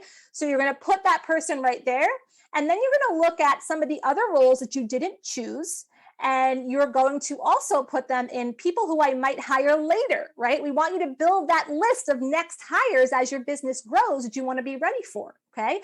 And who you might hire later and who you might not hire. I don't want to hire this person, but maybe down the road, okay? So you want to say, what's my first pass? What's the role I might use to build a hiring process for? And yeah, the idea is that when you come into the bootcamp, we're going to help you commit to who that next person is, and then you're going to build the entire hiring and onboarding process for that person, everything from beginning to end. So we want you to at least have your best thinking, and again, we'll help you on day 1 make that commitment. We'll help you, we'll answer some questions, troubleshoot with you, see if maybe you've bunched a couple of things together. This is just your first pass, okay? Now, this is the second part of the homework. Once you've completed at least 5 days of tracking and your profile assessment, post the following screenshot with hashtag homework done by Friday, February 18th at 11:59 p.m. PST. That means you are posting this sheet, profile assessment first pass, this page only, page 13, and the screenshot of your task role analysis tab, which you can see right here. You're posting the screenshot of this tab right here. Plus you're posting page 13, which has your profile assessment first pass.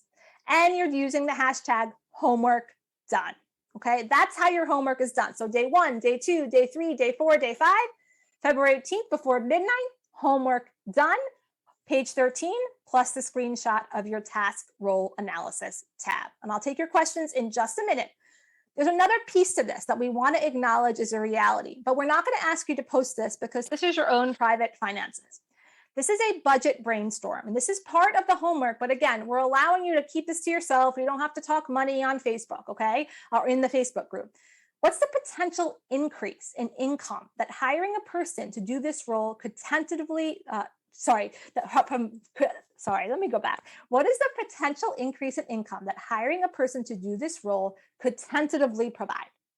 Okay, so you might say, okay, if this person wrote me the best emails in the whole world, and I got 3 times as many people into my webinar, right, that could show up my webinar, what could my sales conversion look like, right? So examples, they might enable you to do 1 more webinar a week. It might enable you to increase your webinar show up rate by 10%. It might enable you to get 1 more high ticket client or project in the next month. It might enable you to run 1 more promotion, getting 10 more people to sign up for your live or evergreen course. Or it might enable you to increase your overall income by 20%. So I want you to guesstimate. This is an exercise. It's not a finite thing. What's the potential increase in income that hiring a person to do the role you tentatively chose could provide? Put that number there, and then ask yourself, how much of that increase am I prepared to invest to fund my first or next hire? Okay? So again, this is personal to you. You're guessing what this possibly could help you do and possibly help you earn. And then you're saying, okay, if this possibly could help me earn $5,000 more, I'm willing to invest $1,000 of that $5,000 into this next hire. Okay. And so that's sort of, it's a budget brainstorm just to give you a sense of your own financial reality. And again, this is private to you, but we strongly encourage you to do this to prepare you for the bootcamp. So that is homework part 2. And so now that we've covered homework part 1 and homework part 2, we're going to address all of your questions for the next couple of minutes. So I'm going to stop sharing and Ryan and I will address some of your questions if you want to ask them in the chat, and we'll go from there. Great. So just to recap everything that Stephanie just mentioned, the name of the game here is to track your time for at least 5 days, and then based on the results of that exercise, arrive to the boot camp with your best thinking on what is that next role you think you might hire. That's it. So just zoom it up one level just to kind of take it, all the information that you've been soaking up. Does that make sense? Like, we all clear on kind of what our work is for the next couple of days and what we want to be thinking about? And of course, the more precise and scientific you can be about analyzing your time, the better off you're going to be at the boot camp. But at a minimum, that's what you want to arrive at. Track your time over the next couple days, and then arrive to the boot camp with your best thinking on who you might hire. And watch out for some of the traps, like we talked about slaying the gremlin. Watch out for those traps, the yeah buts, right? Yeah, but I'm not ready. Yeah, but I can't afford it. Yeah, but all the things. So just watch out for that. And then watch out for the other trap of saying, well, I've got 5 hours that I'm spending doing this over here, 10 hours that I'm spent doing this over here, and then 11 hours that I'm doing this over here. So I'm just going to hire one person who's going to do all of those things. Say it with me. Unicorns don't exist. Unicorns are not real. They don't exist. You're not going to find someone who can write the emails and then do your Facebook ads and then answer the customer service and then load everything up into your CRM software and then also do the webinar for you and then do the graphic design. Those people don't exist. They don't exist. Unicorns are not real. So you got to take that fractional mindset and say, all right, what is this basket of work that I can find a real human being that really exists in the real world, not a unicorn who can do all these things, but a real human being who can do potentially that basket of tasks that you've associated together. Make sense? That is critical. It's the crux of the fractional team process. Otherwise, you're going to fall into that generalist VA trap of, I'll just hire one person who will do all the things, none of them well, none of them adequately, and you're going to find yourself in that place of having to do the work for them, micromanage them, redo the missed work, pay to have them learn how to do stuff as opposed to pay them to actually do the stuff for you, and you don't want to fall into that trap. All right, so with all that being said, we are going to take a few questions to wrap things up. We are just a few minutes away from going through our final set of exercises, but we're going to do a lightning round, what we call Catchbox. Lightning round Catchbox. And what I want to invite you to do is use the hashtag Catchbox. Catch as in like catch a baseball. Catchbox. CATCHBOX.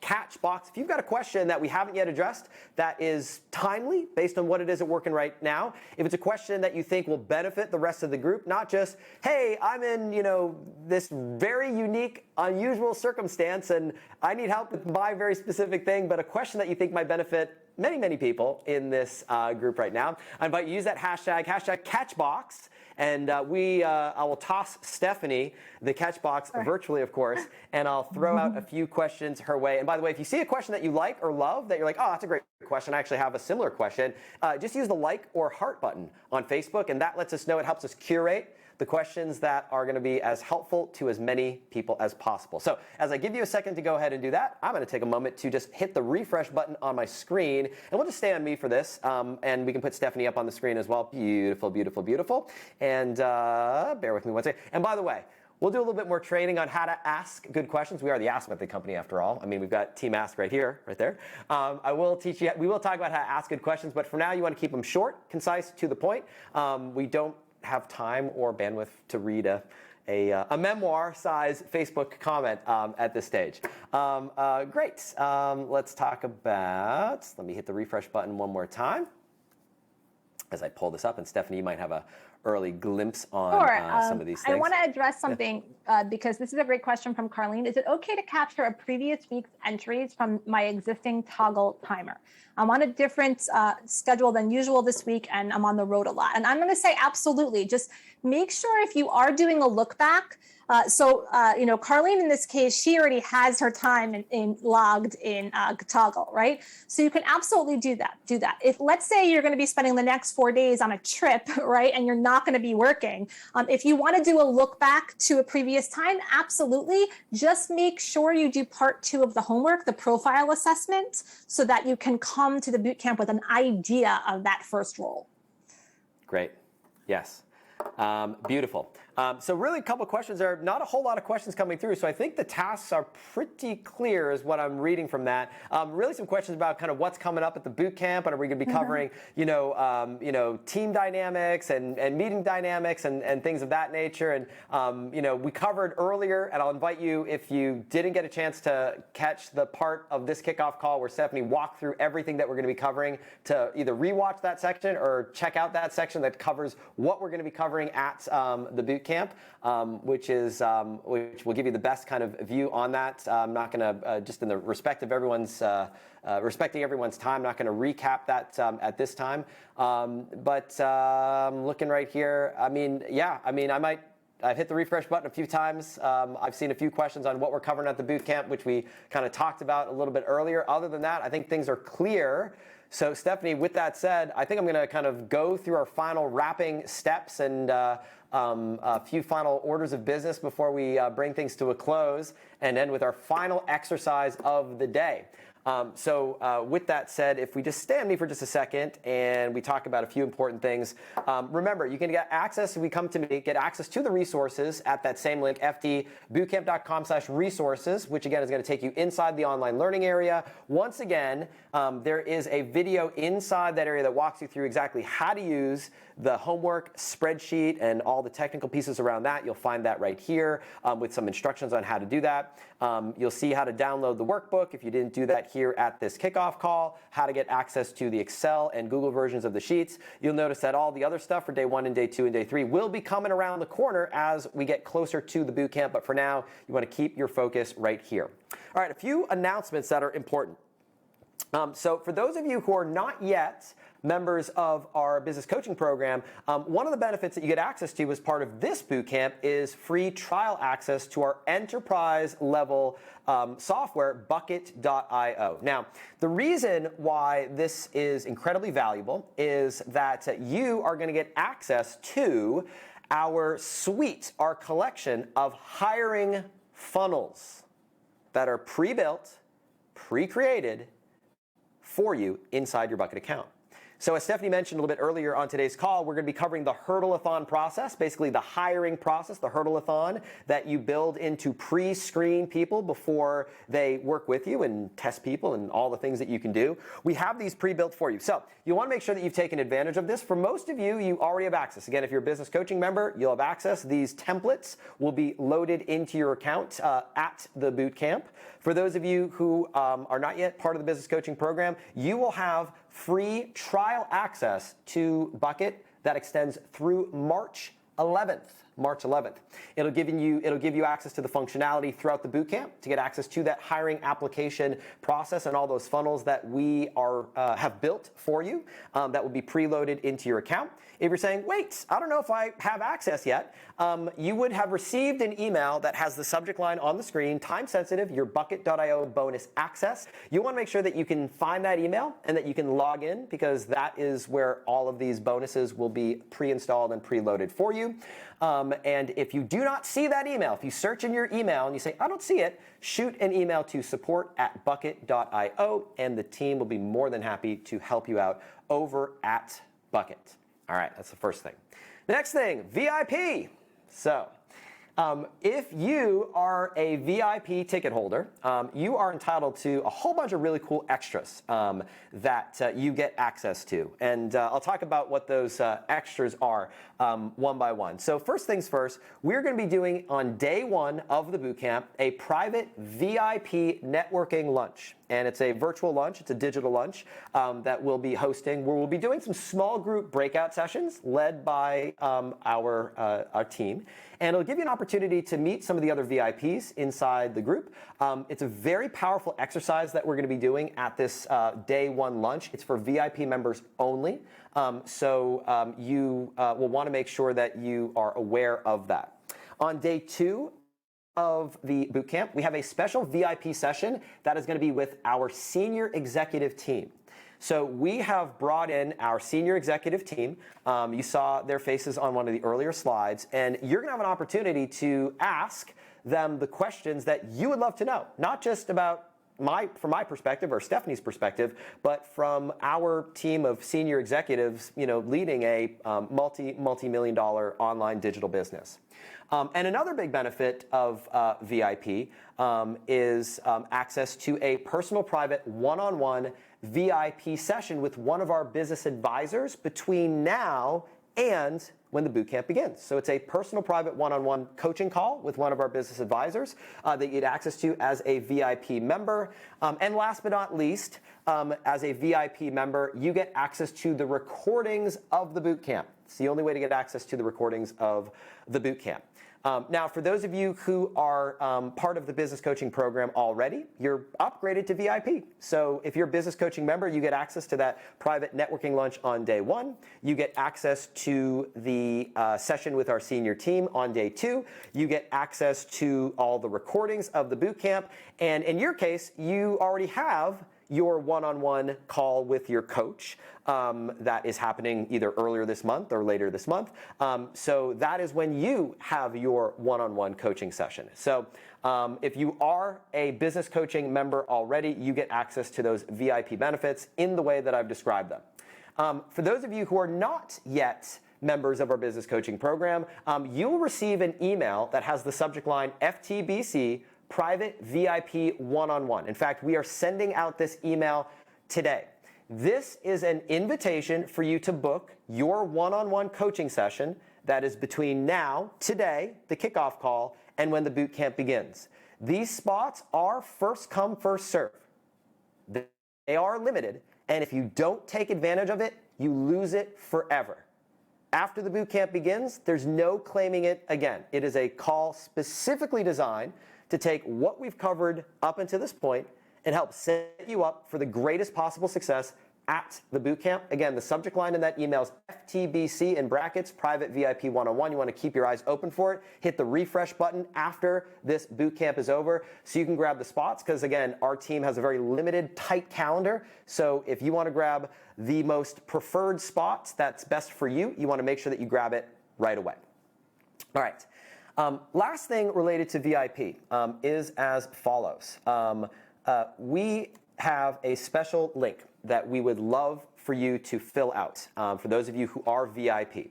And that link is right here on this screen, ftbootcamp.com/VIP lunch. Now, the reason for that is for those of you who are VIP, you have that opportunity to ask whatever question you'd love to know from our executive senior team on how we run things here at the Ask Method Company. How do we run a multi-million-dollar digital business? What really goes on behind the scenes? How do we manage meetings? How do we run the team? How do we do things completely remotely with team members from literally every time zone practically around the world? And by the end of this year, we'll be approaching somewhere between 75 and 100 team members across our collection of companies. And you might be wondering, how do we do it? And what was life like when the company was a little bit smaller, maybe a few phases before that? So whatever question you would love to ask, I want to invite you to go ahead and do this right here, right now. And the reason for doing this right here, right now, is we're going to be reviewing these questions after this kickoff call this afternoon and deciding which questions we're going to be covering at that special VIP session with our senior executive team. Again, that link is ftbootcamp.com/VIP lunch. And if you bear with me one second, I'm going to pull it up on the screen and we'll go ahead and do this together. So you go to that link, it's going to take you to a screen that looks like this.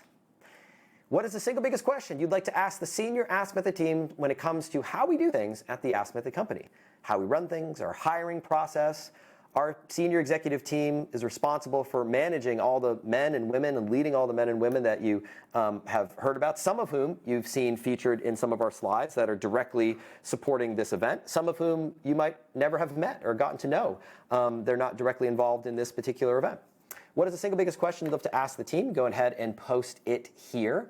We'll be bringing in our head of operations, our head of marketing. I'll be bringing in our chief operating officer and my business partner, Richard Cousins.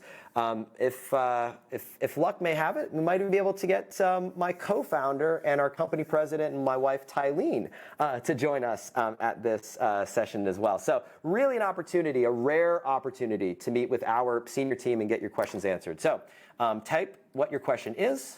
Let us know what it is.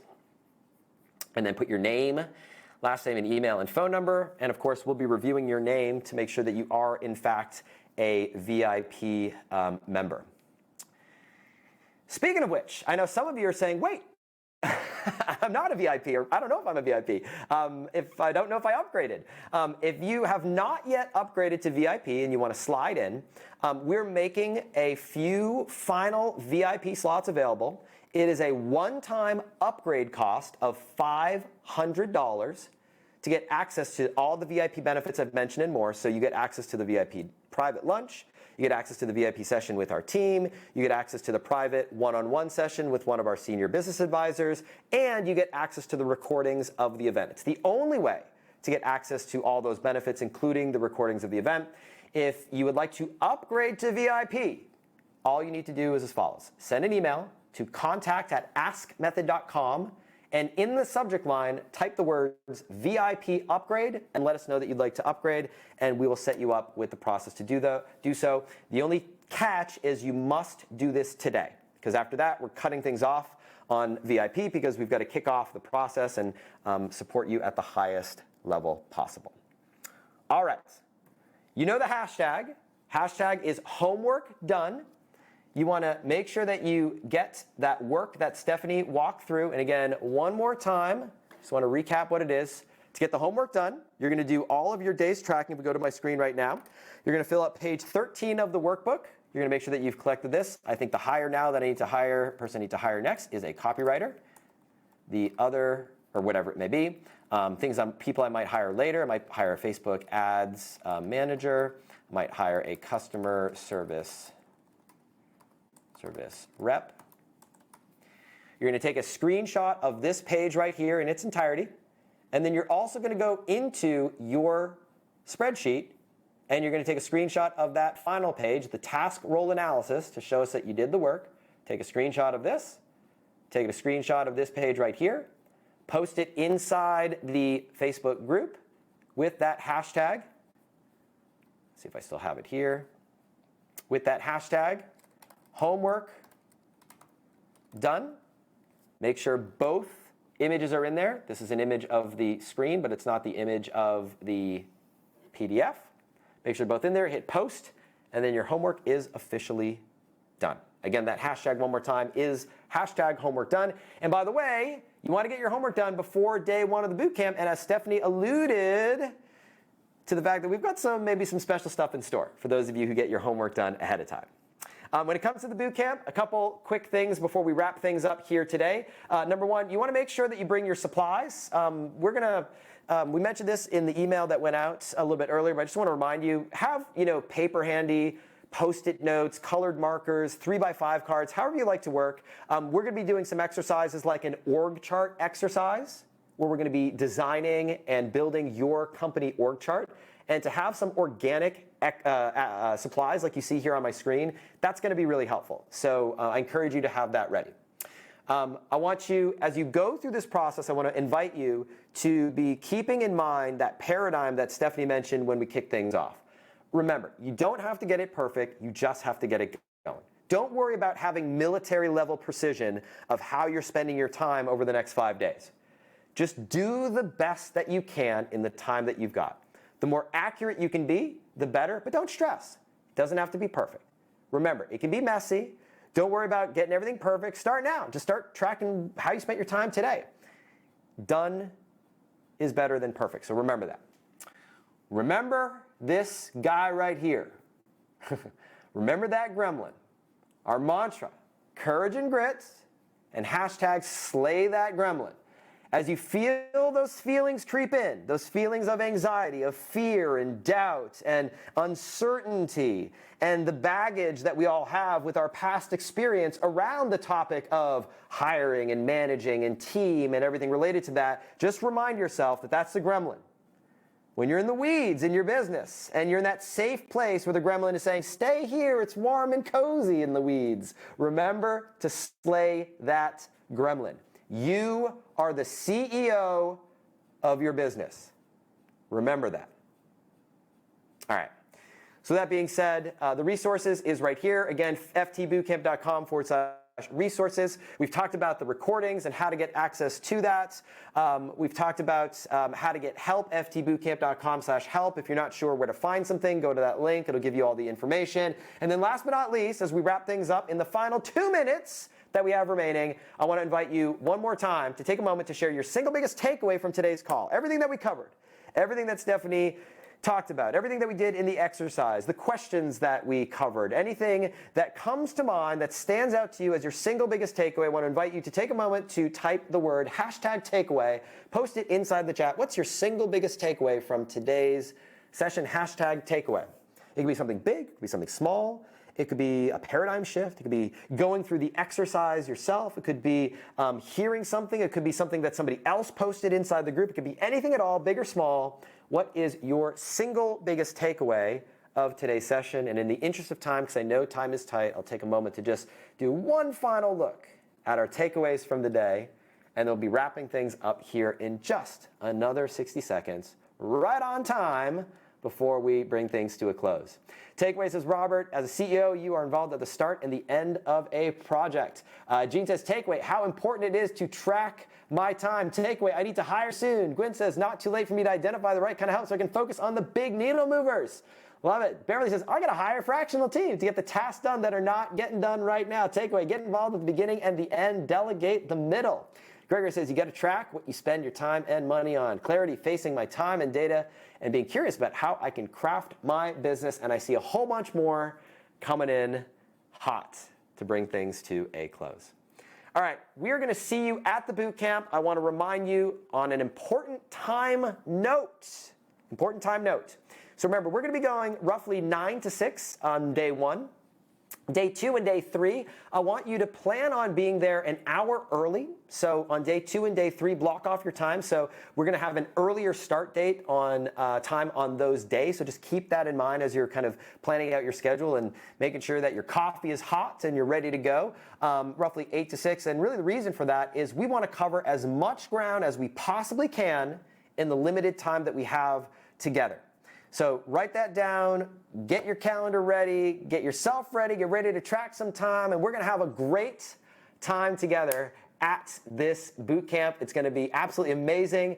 Today is literally just the tip of the iceberg, the first part of the process, and I think for some of you who have been to some of our other boot camps, this might just be the boot camp that changes everything for you. So that being said, please join me in just giving a huge thank you to Stephanie Licata for putting all this great work together, putting together this amazing worksheet and workbook that you now have access to. Our team of coaches are going to be standing by here inside the group between now and the boot camp, and look forward to seeing you bright and early on day 1. You know what you need to do. Track your time, get your homework done, and show up to the boot camp with some idea on who your first or next fractional team member might be. So on behalf of the entire Ask Method team, Team Ask, my name is Ryan Levesque, CEO of the Ask Method Company, and I want to say thank you so much for your time here. It's been an absolute pleasure, and I look forward to seeing you at day 1 at the boot camp. Take care and talk soon. Goodbye.